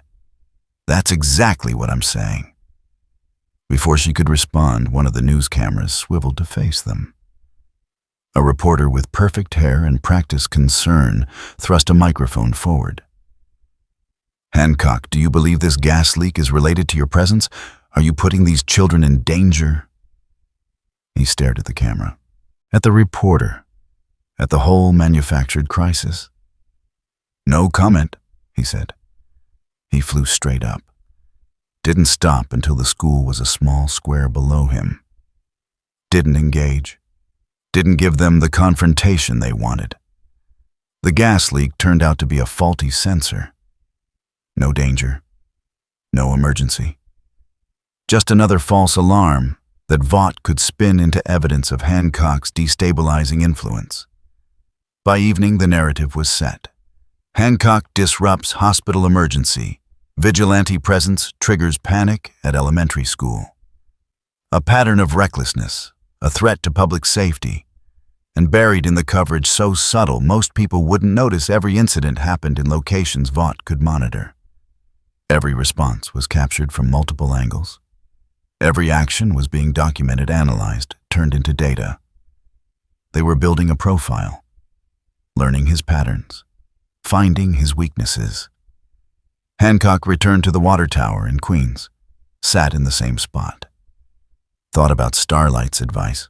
Small changes, better optics, be smarter. He'd tried for approximately 3 hours. And in those 3 hours, Vought had demonstrated exactly why being smart didn't matter. They controlled the board. They made the rules. They could turn any action, any choice, into evidence of exactly what they needed him to be. His phone buzzed one more time. This time it was Butcher. Actual message, not just coordinates. "They're testing you, seeing how you react. Next one won't be fake. They're going to force you into a choice where helping someone means confirming their narrative. Be ready. Be." Hancock deleted the message. Crushed the phone, let the pieces fall into the street below. Be ready. For what? For the inevitable trap. For the moment when saving someone's life meant proving Vought right. He'd been ready for that his entire existence. Being ready didn't change the outcome, didn't make the choice easier, didn't make him any less alone on a water tower watching a city that feared him, hated him, and would absolutely call him when they needed saving. Below, a car alarm went off. Someone was breaking into a vehicle 3 blocks east. Small crime, petty theft, the kind of thing that didn't make news. Hancock stood, prepared to fly, hesitated. If he stopped it, there'd be cameras. There were always cameras. And whatever he did, however careful he was, it would become ammunition. But if he didn't stop it, someone lost their car, lost their livelihood maybe, lost something they couldn't afford to lose. The same calculation he'd been making for decades. The same impossible math. He flew anyway, because that's what he did. What he'd always done. What he would keep doing until they finally figured out how to stop him. And somewhere In a control room in Vought Tower, an analyst marked another data point on a growing chart. Another pattern confirmed. Another behavior predicted. The trap wasn't closing yet, but they could see the shape of it now. All they needed was the right bait. The employee who'd stolen the hard drive from the burning facility met Butcher in a parking garage at 2 a.m. He was nervous. Kept checking over his shoulder like Vought assassins were hiding behind every concrete pillar. "You have it," Butcher said. The man handed over the drive without a word. Took the envelope of cash. Started to leave. Stopped. "Whatever's on there," he said, it scared them. The scientists. The ones who knew what they were looking at. They were terrified. Of what? I don't know. I just copy files. But I heard one of them say something about resonance signatures, about pairs. He glanced at the drive in Butcher's hand. They said finding one meant the other was out there somewhere. And if they ever got close to each other again... He didn't finish. Just left, fast. Butcher took the drive back to the warehouse in Red Hook, plugged it into an air-gapped laptop, started going through files. Most of it was technical jargon. Quantum field measurements. Dimensional stability indexes. The kind of science that required 3 PhDs to understand, and a 4th to explain why the first 3 were wrong. But buried in the data were logs, test records, observations. Subject: a dimensional displacement successful. Resonance signature stable but degrading. Estimated time until critical instability unknown. Subject B, location unconfirmed. Resonance signature detected, but source remains unrecovered. Pair stabilization protocol required for safe extraction. Note: resonance increases exponentially within urban density. Manhattan baseline readings 340% higher than rural control sites. Butcher pulled up the protocol documentation, read it twice, swore creatively. The protocol wasn't designed to bring Subject B through safely. It was designed to keep Subject B alive long enough to use as leverage. Isolation chambers, electromagnetic containment, sedatives that would keep a horse unconscious for a week. The whole setup was a cage, dressed up as science. And according to the logs, Vought had already started rebuilding the resonance equipment. Bigger, more powerful, enough to tear another hole in reality and pull Subject B through whether they wanted to come or not. Butcher pulled out his phone, called Hancock's latest burner. "They're coming for you," he said when Hancock answered. "And they're bringing a friend." 3 days later, Vought made their move. The press conference was held at Vought Tower. Maximum security, maximum visibility. Homelander stood at a podium flanked by the American flag and the Vought corporate logo, delivering a speech about protecting the nation from extra-dimensional threats. "Recent intelligence has confirmed what we suspected," he said, voice grave and authoritative. "The individual known as Hancock is not from our world. He is a dimensional anomaly, a biological hazard whose presence destabilizes the fabric of our reality." The reporters ate it up. Extra-dimensional, biological hazard. The kind of terminology that made people afraid without requiring them to understand why. Vought International, in cooperation with federal authorities, has developed a containment solution. We will neutralize this threat. We will protect American families. And we will do it today. The cameras loved him. They always did. What the cameras didn't show 3 levels below Vought Tower in a laboratory that officially didn't exist. Technicians were powering up equipment that hummed at a frequency just below human hearing. The same equipment that had torn the first hole. Upgraded. Refined. Dangerous. Dr. Chen stood at the main console monitoring resonance levels. She'd been against this from the start, had submitted 3 separate reports outlining the risks, had been overruled every time. "Resonance chamber at 40%, a technician called out. "Increase to 60, Chen said. "Slowly. If the field destabilizes." "It won't," said the man standing behind her. "Vought executive. Suit that cost more than her annual salary." Expression that said consequences were for other people. "We've run the calculations. The protocol is sound. The protocol assumes the second signature is willing to cooperate. If they resist, they won't have a choice. That's the point of the protocol." He checked his watch. Phase 2 isn't a fight. It's a countdown. Keep B alive and A becomes manageable. Proximity does the work for us. Chen turned back to her console. Watched the numbers climb. 60%, 70. The chamber was vibrating now. Not much, just enough to make the coffee in her cup ripple. At 85%, reality cracked. Not visibly, not in a way cameras could capture, but every instrument in the lab screamed. The resonance signatures aligned. 2 peaks on a graph, drawing closer together like magnets finally giving in to attraction.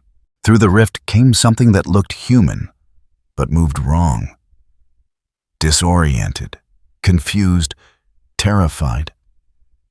Subject B collapsed the moment they materialized. Guards were ready. They moved fast. Restraints, sedatives, the full protocol. Within 90 seconds, Subject B was unconscious and being transported to a containment cell 3 floors deeper. Chen watched the vitals. Heart rate elevated but stable. Brain activity showing signs of severe trauma. This person, whoever they were, had just been ripped from their reality and dumped into a nightmare. Subject B secured, the executive said into his phone. "Initiate phase 2. Bring Hancock to the tower." "Sir, we should wait. Monitor Subject B's condition. If there are complications." "There won't be. And even if there are, that's what the protocol is for. Keep them alive. Keep them contained. That's all we need." He left. Chen stayed. Stared at the monitors showing Subject B strapped to a table in a room designed to be a tomb. "I'm sorry," she whispered to the screen. Nobody heard her. Nobody cared. Hancock felt it the moment the rift opened. A pull. Deep, visceral. Not distance. Alignment. Like a tuning fork finally finding its twin after centuries of silence. He was 3 miles from Vought Tower when it hit. Nearly fell out of the sky. He landed hard on a rooftop, grabbed the edge to steady himself. The pull intensified. Not painful. Worse. Familiar. Like recognizing a voice you'd forgotten you knew. His phone rang. "Butcher." "They did it," Butcher said. "They pulled the other one through. Subject B, they've got them in Vought Tower." "I know." Hancock's voice was rough. "I can feel it." "Feel what?" "Them. The closer I get, the weaker I get. That's how this works. That's how it's always worked." Butcher was quiet for a moment. "Then don't get closer. Stay away. Let them have their hostage. It's a trap. They're scared. Hurt. I can feel that too. That's not your problem." "Yes, it is." "Hancock, listen to me. You go in there, you're giving them exactly what they want. They'll kill you both. Use you for parts. Study you until there's nothing left to study." "Then I better move fast." Hancock hung up, flew toward Vought Tower. The pull got stronger with every mile, and with it came the weakness.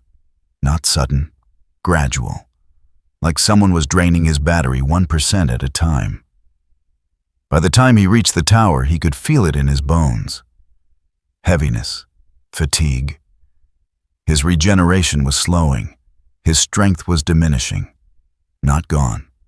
Not even close to gone. But reduced. Human adjacent instead of godlike. He landed in the plaza out front, right where they'd want him, right where the cameras could see. Homelander was waiting. Of course he was. This was his show. "Glad you could make it," Homelander said. "We've been expecting you." Around them, members of the Seven deployed. A speedster in Vought colors blurred into position on the left. A woman with enhanced strength took the right flank. Starlight descended from above, her expression conflicted but present. Black Noir materialized from shadows. The perimeter tightened, trapping him in a circle of superhuman force and corporate branding. Above, drones circled. Recording, always recording. "Let them go," Hancock said. "Can't do that. They're evidence. Proof that you don't belong here. Proof that everything you've touched has been contaminated by your presence." "They didn't ask to come here." "Neither did you. But here we are." Homelander stepped closer. "I can see it, you know. The weakness. You're not as strong as you were. Being near them is killing you. Slowly, measurably." Hancock felt the truth of it. Every second he stood here, he got weaker. Not fast, but steady. Give it an hour, maybe two, and he'd be vulnerable. Give it a day, and he might be mortal. "That's the beauty of this," Homelander continued. "We don't have to beat you, we just have to wait. You'll beat yourself." "Not before I go through you." Homelander smiled. "I'm counting on it." He attacked, fast, genuinely trying now, fists moving at speeds that blurred. Each hit landed with force that would have shattered buildings. Hancock blocked, countered, felt each impact like he'd never felt impacts before, felt pain, real pain. Not the distant echo of discomfort he usually experienced, but actual genuine hurt. He was bleeding within 30 seconds. Homelander noticed. His smile widened. "There it is. Mortality. How does it feel?" Hancock didn't answer. He grabbed Homelander by the cape, swung him around, and threw him into the tower's facade. Glass exploded. Steel bent. Homelander disappeared into the building. The weakness surged. Hancock's knees buckled. He caught himself, forced himself upright, forced himself to move. The Seven closed in. The speedster from the left, the enhanced strength soup from the right. Starlight hesitating but present. "Don't," Hancock said to her. "You know this is wrong." "I know," she said quietly, "but I can't stop it." They hit him simultaneously. Coordinated, professional. Each strike pushed him closer to the ground. Each impact reminded him that he was running out of time. He broke through the perimeter. Not elegantly, not easily. Just through sheer, stubborn refusal to stay down. Crashed through the tower's entrance. Into the lobby. Alarm screaming. Security converging. He ignored them. Followed the pull. Down. Always down. Through stairwells. Through locked doors he tore off their hinges. Through checkpoints that couldn't stop him, even weakened. 3 levels below ground, he found the containment cell. Subject B was strapped to a table. Electrodes, IV lines, monitors showing vitals that were stable but sedated. They were unconscious, peaceful almost, unaware that their presence was slowly killing the only other person in this world who understood what they were. Hancock approached the table. The weakness intensified. His vision blurred. His hands shook. Being this close was like standing next to a fire that burned from the inside out. He started disconnecting the equipment, ripping electrodes, pulling IV lines. The monitors screamed. Somewhere above him, Homelander would be coming. Fast. Subject B's eyes opened, unfocused, drugged, but aware. They looked at him. Recognition flickered. Not of his face, of something deeper, the same pull, the same resonance. "I'm getting you out," Hancock said. They tried to speak, couldn't. The sedatives were too strong. Hancock tore the restraints off, lifted them carefully. They were lighter than they should be, fragile. Being here was killing them too. "We need to separate," he said, even though they probably couldn't understand. Even though the drugs had taken most of their cognition. The further apart we are, the stronger we both get. That's how this works. Subject B's hand gripped his arm, weak, desperate. A gesture that meant either "don't leave me" or "please go." Hard to tell which. Homelander crashed through the ceiling. He landed between Hancock and the exit. Cape settling, smile vicious. "Going somewhere. Move," Hancock said. "Make me." Hancock set Subject B down, gently, against the wall where they'd be out of the immediate line of fire. Then he faced Homelander. "You want to fight," Hancock said. "Fine. But it's not going to be the show you planned." "No." Homelander's eyes started to glow, heat vision charging. "What's it going to be then? Honest." Hancock charged, not flying, running, every step heavy, every movement slower than it should be, but determined, focused. They collided in the center of the room. The impact cracked the floor. Homelander's heat vision fired. Hancock took it, felt his skin burn, felt actual damage for the first time in longer than he could remember. He grabbed Homelander's head, slammed it into the wall. Once, twice. The wall crumbled. Homelander's nose broke. Blood. Actual blood. The cameras couldn't see it. Nobody was filming this far down. But it happened. Homelander's expression changed. Shock, pain, fear. For 1.5 seconds, Homelander was genuinely afraid. Then training kicked in. He fought back, brutal, efficient. Every technique they'd taught him, every advantage his powers gave him. They traded blows that should have killed normal people. That would have leveled buildings. Contained 3 floors underground, the destruction was catastrophic, but localized. Walls collapsed. Pipes burst. The ceiling threatened to come down. Hancock was losing, slowly. The weakness compounding. Every second near Subject B cost him strength. Every hit from Homelander cost him more. But Homelander was bleeding, was hurt, was proven fallible, and that was enough. Hancock grabbed Subject B again, ran for the exit. Not the stairs, the wall. He hit it at full speed. Weakened full speed, but still enough. The concrete exploded outward. Daylight poured in. They emerged in the plaza. Cameras everywhere. The world watching.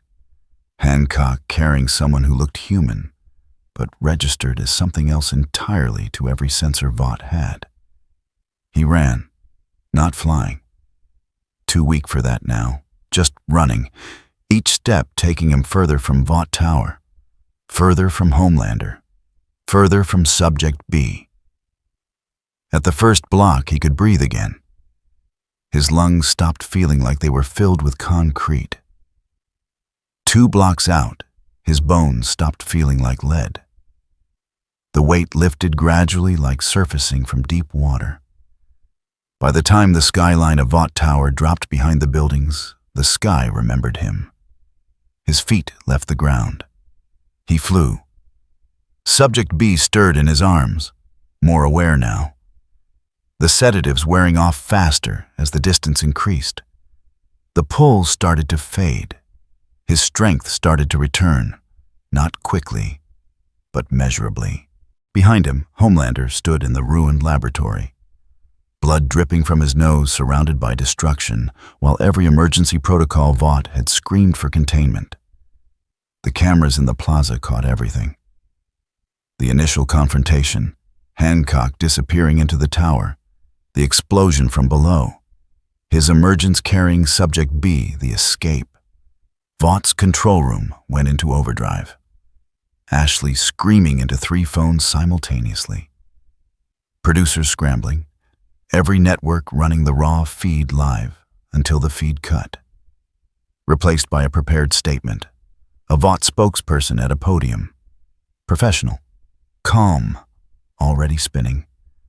But for 47 seconds before the cut, the cameras had caught something else. Homelander engaging Hancock. The fight. The moment Hancock threw him through the window. The edited version went live within 6 minutes. Perfect cuts. Strategic angles. The anchor's voice smooth and authoritative. Homelander bravely engaged the dimensional anomaly in defense of innocent civilians. Despite overwhelming odds, America's greatest hero prevented a catastrophic breach. The footage showed exactly 0.7 seconds of the fight. Hancock destroying property, Hancock carrying Subject B cut. No blood, no fear, no broken nose. Just Homelander looking heroic and Hancock looking dangerous. Within minutes, Vaught's damage control kicked in. Cutting feeds, issuing statements, spinning the narrative as fast as human minds could type. But somewhere in the chaos, someone had already downloaded the raw footage. The 30 seconds before the cut. The moment where Homelander bled. Where he looked afraid. Butcher received the file anonymously, saved it, encrypted it, added it to the collection of truths that Vought couldn't bury forever. In the sky above Manhattan, Hancock flew with Subject B clutched against his chest. He didn't know where he was going. Didn't have a plan. Just knew he needed distance. Needed to get far enough away that they could both survive. Subject B's eyes opened. Clearer now. They looked at him. Really looked at him. And for the first time since arriving in this world, Hancock didn't feel alone. But he also knew the truth. The same truth that had haunted him for as long as he could remember. They couldn't be together. Getting close meant weakness, meant vulnerability, meant eventual death for both of them. He'd save them from Vaught's cage only to trap them both in a bigger one. The prison of proximity. The curse of connection. Below, Vought was already planning the next move. The next trap, the next iteration of the narrative. And somewhere in the tower's emergency operations center, a technician pulled up a file labeled Pair Stabilization Protocol Phase 3. The protocol wasn't just about extraction, it was about weaponization. And they were just getting started. The event was scheduled for noon. Not because noon had tactical significance, but because it photographed well. High sun, clear skies. The kind of lighting that made heroes look heroic and villains look appropriately menacing. Vought called it the National Unity Summit. A gathering of federal officials, corporate leaders, and carefully selected citizens to celebrate America's resilience in the face of extra-dimensional threats. The location was perfect, the Capitol steps in Washington, D.C., where emergency federal authorization under the Dimensional Threats Act had temporarily turned constitutional ground into a branded stage. The real purpose was simpler bait Hancock into one final, very public confrontation that Vought could control from start to finish. Ashley stood in the mobile command center, 2 blocks from the Capitol complex, coordinating feeds from 87 cameras. This was the biggest production Vought had ever attempted. Bigger than any superhero movie premiere, bigger than any presidential inauguration. This was the event that would define Homelander's legacy and cement Vought's control over the narrative forever. "Homelander's in position," someone said over comms. "Perimeter secure. Crowds at capacity. We're ready." Ashley pulled up the shot list. Every angle had been planned, every moment choreographed. Homelander would give a speech about protecting America. The crowd would applaud. Then Hancock would arrive right on cue, and Homelander would demonstrate why he was the only hero America needed. The trap was elegant, simple, inevitable. 300 miles north, in an abandoned subway tunnel outside Philadelphia, Hancock sat across from Subject B. They'd found their equilibrium somewhere between 2 and 3 miles, usually settling around 2.7 on Butcher's GPS, give or take a few blocks depending on urban density. Close enough to sense each other, far enough to survive. It was a cruel mathematics, a punishment for connection. Subject B was clearer now. The sedatives had worn off completely. They could speak, could think, could remember being ripped from their reality and dumped into this nightmare. "They're using me," Subject B said. Their voice was hoarse from disuse. "To make you weak, to make you manageable." "I know." "Then don't go. Let them have their show. Let them declare victory. Just don't give them what they want." Hancock looked at his hands. They still shook slightly when Subject B was this close. "If I don't go, they'll come for you. They'll drag you to that event in a cage and use you as bait anyway. At least if I show up on my terms, I can control something." "You can't control anything." That's the point. That's what Vought does. They create situations where every choice you make confirms exactly what they want people to believe about you. Then I'll make a choice they're not expecting. "What choice?" Hancock stood. Started toward the tunnel exit, the honest one. Subject B watched him go. Wanted to call him back. Wanted to tell him this was suicide.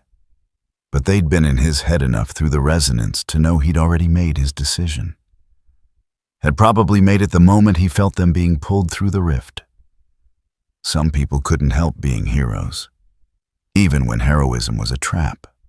The National Unity Summit was theater masquerading as democracy.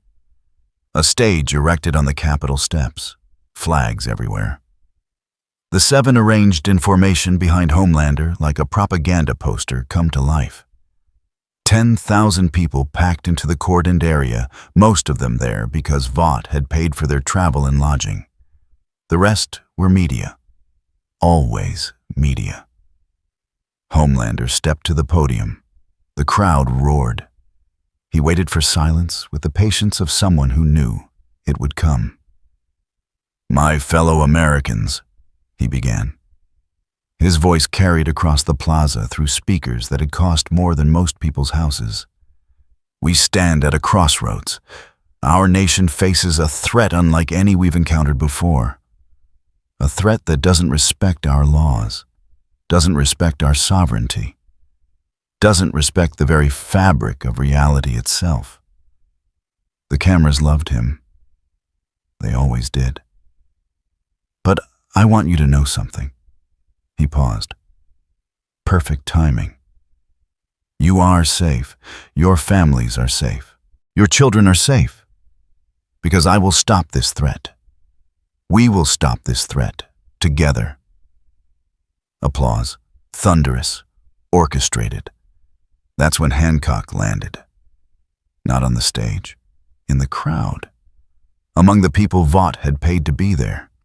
They scattered, screaming, panic rippling outward like a shock wave. Hancock didn't speak, didn't give them the confrontation dialogue. He just walked toward the stage. Slow, deliberate. Security rushed him. He didn't fight them, just kept walking.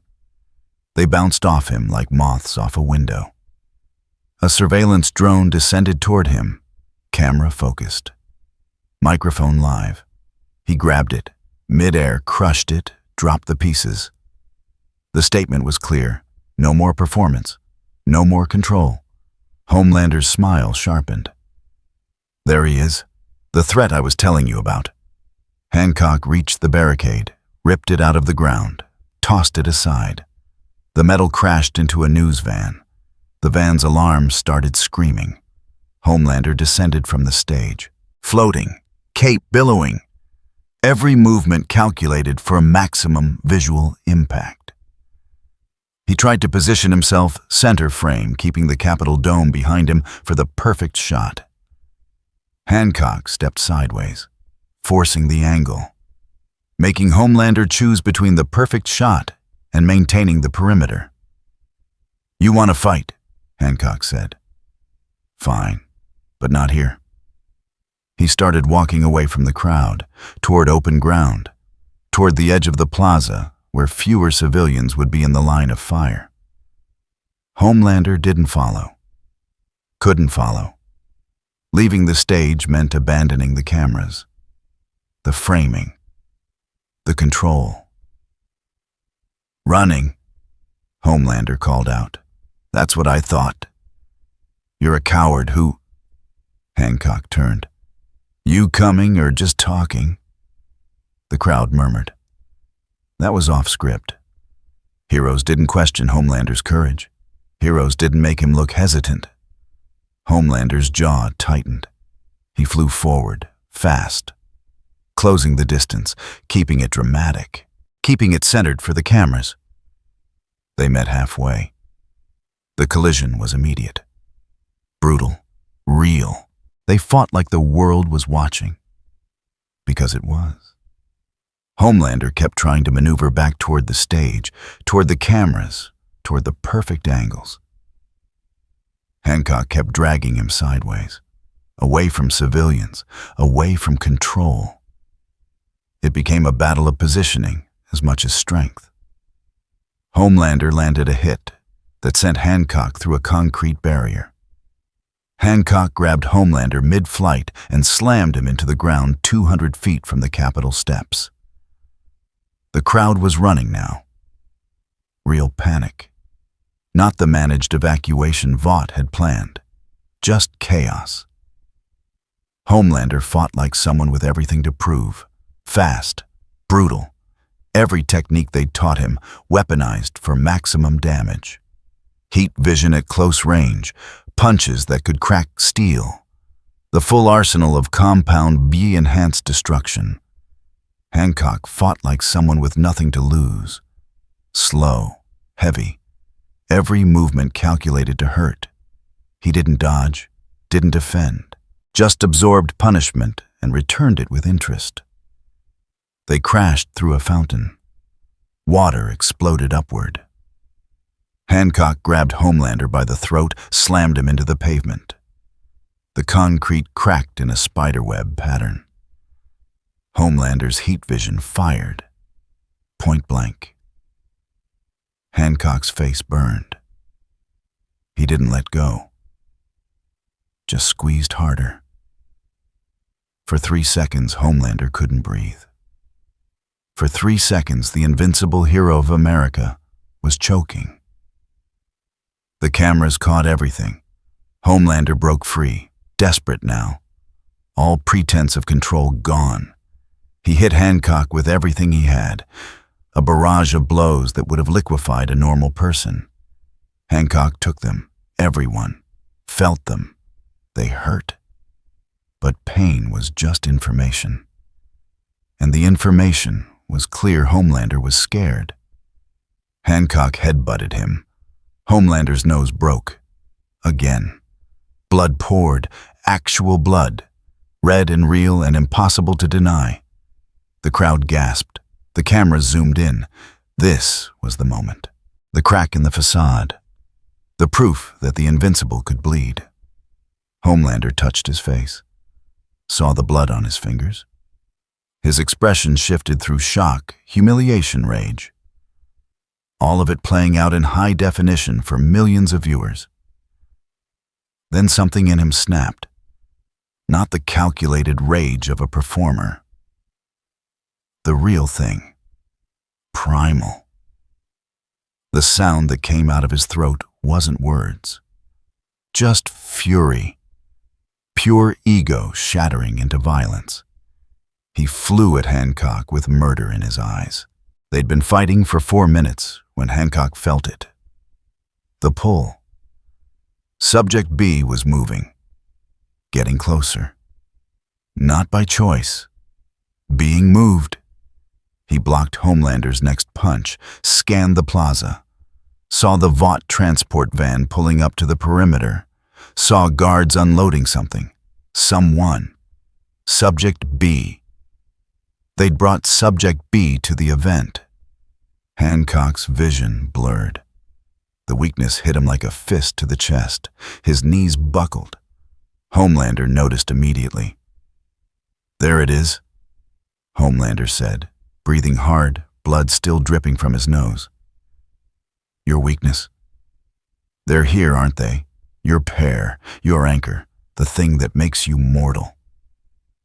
Hancock tried to focus, tried to push through the sudden fatigue. But Subject B was getting closer, being carried closer. The weakness compounded with every step. The van doors opened. Subject B was strapped to a gurney, still drugged, still helpless.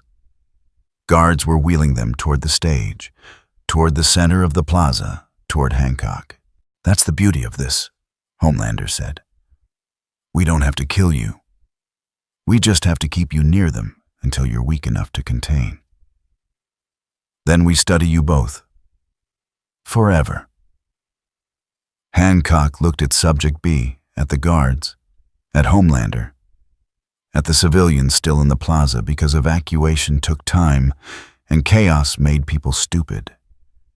The mathematics was simple, brutal, inevitable. Stay near Subject B, become weak enough to capture.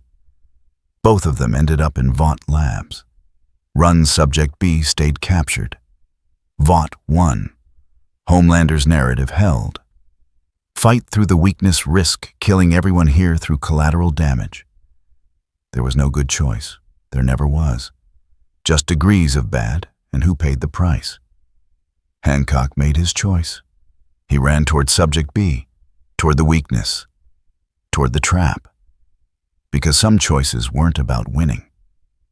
They were about refusing to let the people you cared about face horror alone. The guards saw him coming. Raised weapons. He didn't slow down. Just grabbed the gurney, tore through the restraints, lifted Subject B in his arms. The weakness intensified. His vision grayed at the edges. His strength leaked away like water through cupped hands. Homelander landed in front of him. "Where are you going to go? You can barely stand." "Doesn't matter," Hancock said. "They're not staying here." "Then I'll just take them back. And you'll be too weak to stop me." Hancock looked at Homelander, at the blood still on his face, at the fear buried under the rage. "You're going to have to kill me first. If that's what it takes." Homelander's eyes glowed, heat vision building. This time there'd be no holding back. This time he'd burn until there was nothing left. He didn't check what was behind his target. Didn't hesitate long enough to verify the line of fire. Hancock holding someone strapped to medical equipment was just scenery. Collateral was acceptable if the footage showed strength. That's when Subject B woke up. Not fully, not coherently, but aware enough to understand what was happening. Aware enough to see Hancock holding them. Aware enough to make their own choice. They pushed away from Hancock, hard, using strength they shouldn't have had. Strength born of desperation and the same stubborn refusal to let someone die for them. The push sent Hancock stumbling backward. 20 feet, 30, far enough that the weakness started to fade, far enough that his vision cleared, far enough that when Homelander's heat vision fired, it missed Hancock entirely. The beam hit the gurney instead, hit Subject B. Metal melted. The frame collapsed. Subject B hit the ground hard, cape of flame spreading from where the blast had connected. Homelander realized his mistake immediately. Tried to stop the beam. Too late. The damage was done. He'd fired through a restrained person like they were a prop, like they didn't matter. And the cameras had caught everything. Homelander, America's greatest hero, firing on an unarmed, defenseless person strapped to medical equipment. Not as collateral damage in a chaotic fight, as a deliberate choice to shoot through them. The crowd saw it. The world saw it. Even Vought's spin doctors couldn't edit around something that blatant. Ashley was screaming into 5 phones simultaneously. Cut the feeds. Cut them now. Go to prepared statement. Go to. Too late. The footage was already uploading, already spreading, already becoming the thing Vought feared most: uncontrollable truth. Hancock crossed the distance in 2 seconds, grabbed Subject B, checked for burns, minor, healing already as the distance increased. He ran. Not gracefully, not easily. His strength was returning but slowly. Subject B was conscious, but barely. They clutched at him like he was the only solid thing in a world gone liquid. Behind them, Homelander stood in the center of a ruined plaza, surrounded by destruction, covered in blood, while 10,000 witnesses recorded his failure. He could chase them, should chase them. But the moment had passed. The narrative had fractured, and chasing them now would only make him look more desperate. So he stood there, fists clenched, cape torn, bleeding, defeated not by strength but by optics. The cameras kept rolling for exactly 11 more seconds before Vought's kill switches activated. But 11 seconds was enough. Vought's damage control kicked in within minutes. Every network received the prepared statement. Every anchor read from the approved script. Homelander had acted in defense of civilians. The terrorist Hancock had used an innocent person as a shield. The heat vision blast was a tragic accident in the chaos of combat. Most outlets ran with it, not because they believed it, because network lawyers pulled the contradicting footage within 15 minutes, citing national security injunctions and active investigation protocols. One CNN producer who tried to keep it running was fired within the hour. An NBC anchor was suspended pending review. The message was clear: broadcast the approved version or face consequences. Most people accepted it. Most of the world went with the narrative because accepting it was easier than questioning everything. But the internet didn't ask for permission. Butcher released the raw footage 12 hours later. Not randomly. Precisely. Timed for maximum impact when Vought's emergency board meeting was scheduled, when pre-market trading opened in Asia, when the news cycle was hungriest. Every angle. Every moment. Homelander bleeding. Homelander choking. Homelander firing through a defenseless person strapped to a gurney without checking the line of fire. The footage went viral. Not mainstream viral. Underground viral. The kind that spread through encrypted channels and darknet forums and groups that had stopped trusting official sources years ago. Mainstream outlets wouldn't touch it, couldn't touch it.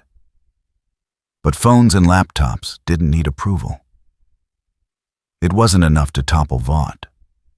Wasn't enough to stop Homelander. But it was enough to plant doubt. Enough to make people ask questions. Enough to prove that the invincible could bleed. And sometimes, that was all you could hope for. 3 weeks later, in a safe house outside Pittsburgh, roughly 300 miles from Washington, 2.8 from Subject B's current location, Hancock sat by a window. The distance between them fluctuated slightly day to day. Sometimes 2.6, sometimes 3. The safe band where they could both function. His phone buzzed. News alert. Homelander had given a speech at a children's hospital. Perfect hair. Perfect smile. No visible scars from the fight. Vaught's official narrative held. The Capitol incident was classified as a terrorist attack. Hancock remained public enemy number 1. He turned off the phone. Somewhere 2.8 miles away, Subject B felt him make that choice. Felt the brief spike of frustration. The resignation. The same mathematics they were both trapped in. They'd tried going further apart. 4 miles. 5. The strength returned completely. But so did the isolation. The feeling of being utterly alone in a world that wasn't theirs. 2.7 give or take was the equilibrium where they were strong enough to survive and close enough to not go insane. Outside, sirens wailed. Somewhere in the city, someone was having the worst night of their life. Someone needed help. Someone always needed help. Hancock stood, walked to the door. Subject B, 2.8 miles away, felt him leave. Felt the purpose. The same stubborn refusal to let people die just because saving them was complicated. They smiled. Just a little. At least they weren't alone in this nightmare. Even if alone was the only way they could survive it. Vought internal memo. Classified re-dimensional. Anomaly containment status ongoing. The subjects remain at large. Public perception has been managed within acceptable parameters. Homelander's image is intact, despite complications. Polling shows 67% of Americans still trust the official narrative. Underground dissemination of contradicting footage remains contained to fringe groups with limited mainstream credibility. However, psychological evaluation indicates degradation in Homelander's baseline confidence metrics. Physiological markers suggest genuine trauma response to combat scenarios. Recommend increased monitoring and possible therapeutic intervention. Current approach insufficient for permanent containment. Recommend pivot to long-term strategy monitoring, pattern analysis, and development of next-generation protocols. Secondary recommendation, explore possibility of creating controllable paired anomalies through compound V enhancement. Early tests show promise, but significant mortality rate, 89% among test subjects. Project codename, Twin Gods. Projected timeline, 18 to 24 months. Expected outcome, complete control over dimensional class threats, or their complete neutralization, whichever proves more profitable. In his apartment in Vought Tower, Homelander stood in front of a mirror. The bruises had healed. The blood was gone. But he could still feel Hancock's hands around his throat. Could still remember those 3 seconds of genuine helplessness. He'd won the narrative. Vought had spun the story. The official record showed him as the hero who'd prevented a catastrophe. But he'd lost something else. Something he couldn't quantify or reclaim. The certainty that he was untouchable. He touched his reflection. The glass was cold, indifferent.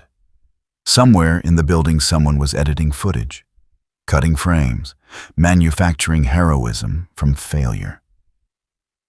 They were good at it. They'd been doing it for years. But no amount of editing could change what he remembered, what he felt, what he knew. That for 3 seconds he'd been weak, and the world had seen it. This story adds another chapter to Vaught's long history of media manipulation and corporate dominance over soups. This time, however, they made a critical mistake. Hancock is a different kind of superhero, reckless, apathetic, and fundamentally uncontrollable.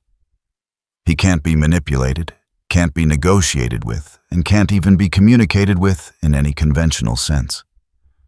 To Vought, he's nothing less than a ticking time bomb, one that could bring down their billion-dollar empire at any moment. But Hancock has a weakness. He's profoundly alone. And the collateral damage caused by his attempts to save people has always been controversial. Vought exploits this weakness flawlessly. The discovery of Subject B only makes Vaught's victory feel inevitable. In the end, Hancock is not a hero driven by ideals or grand ambitions. The idea of defeating Vought outright is almost unthinkable. The most he can ever accomplish is this becoming an obstacle someone Homelander will never stop seeing as a problem that needs to be removed. If you enjoyed this video, don't forget to leave a like and subscribe to the channel, and be sure to turn on notification so you won't miss our future video. Thank you for watching, and we will see you next time.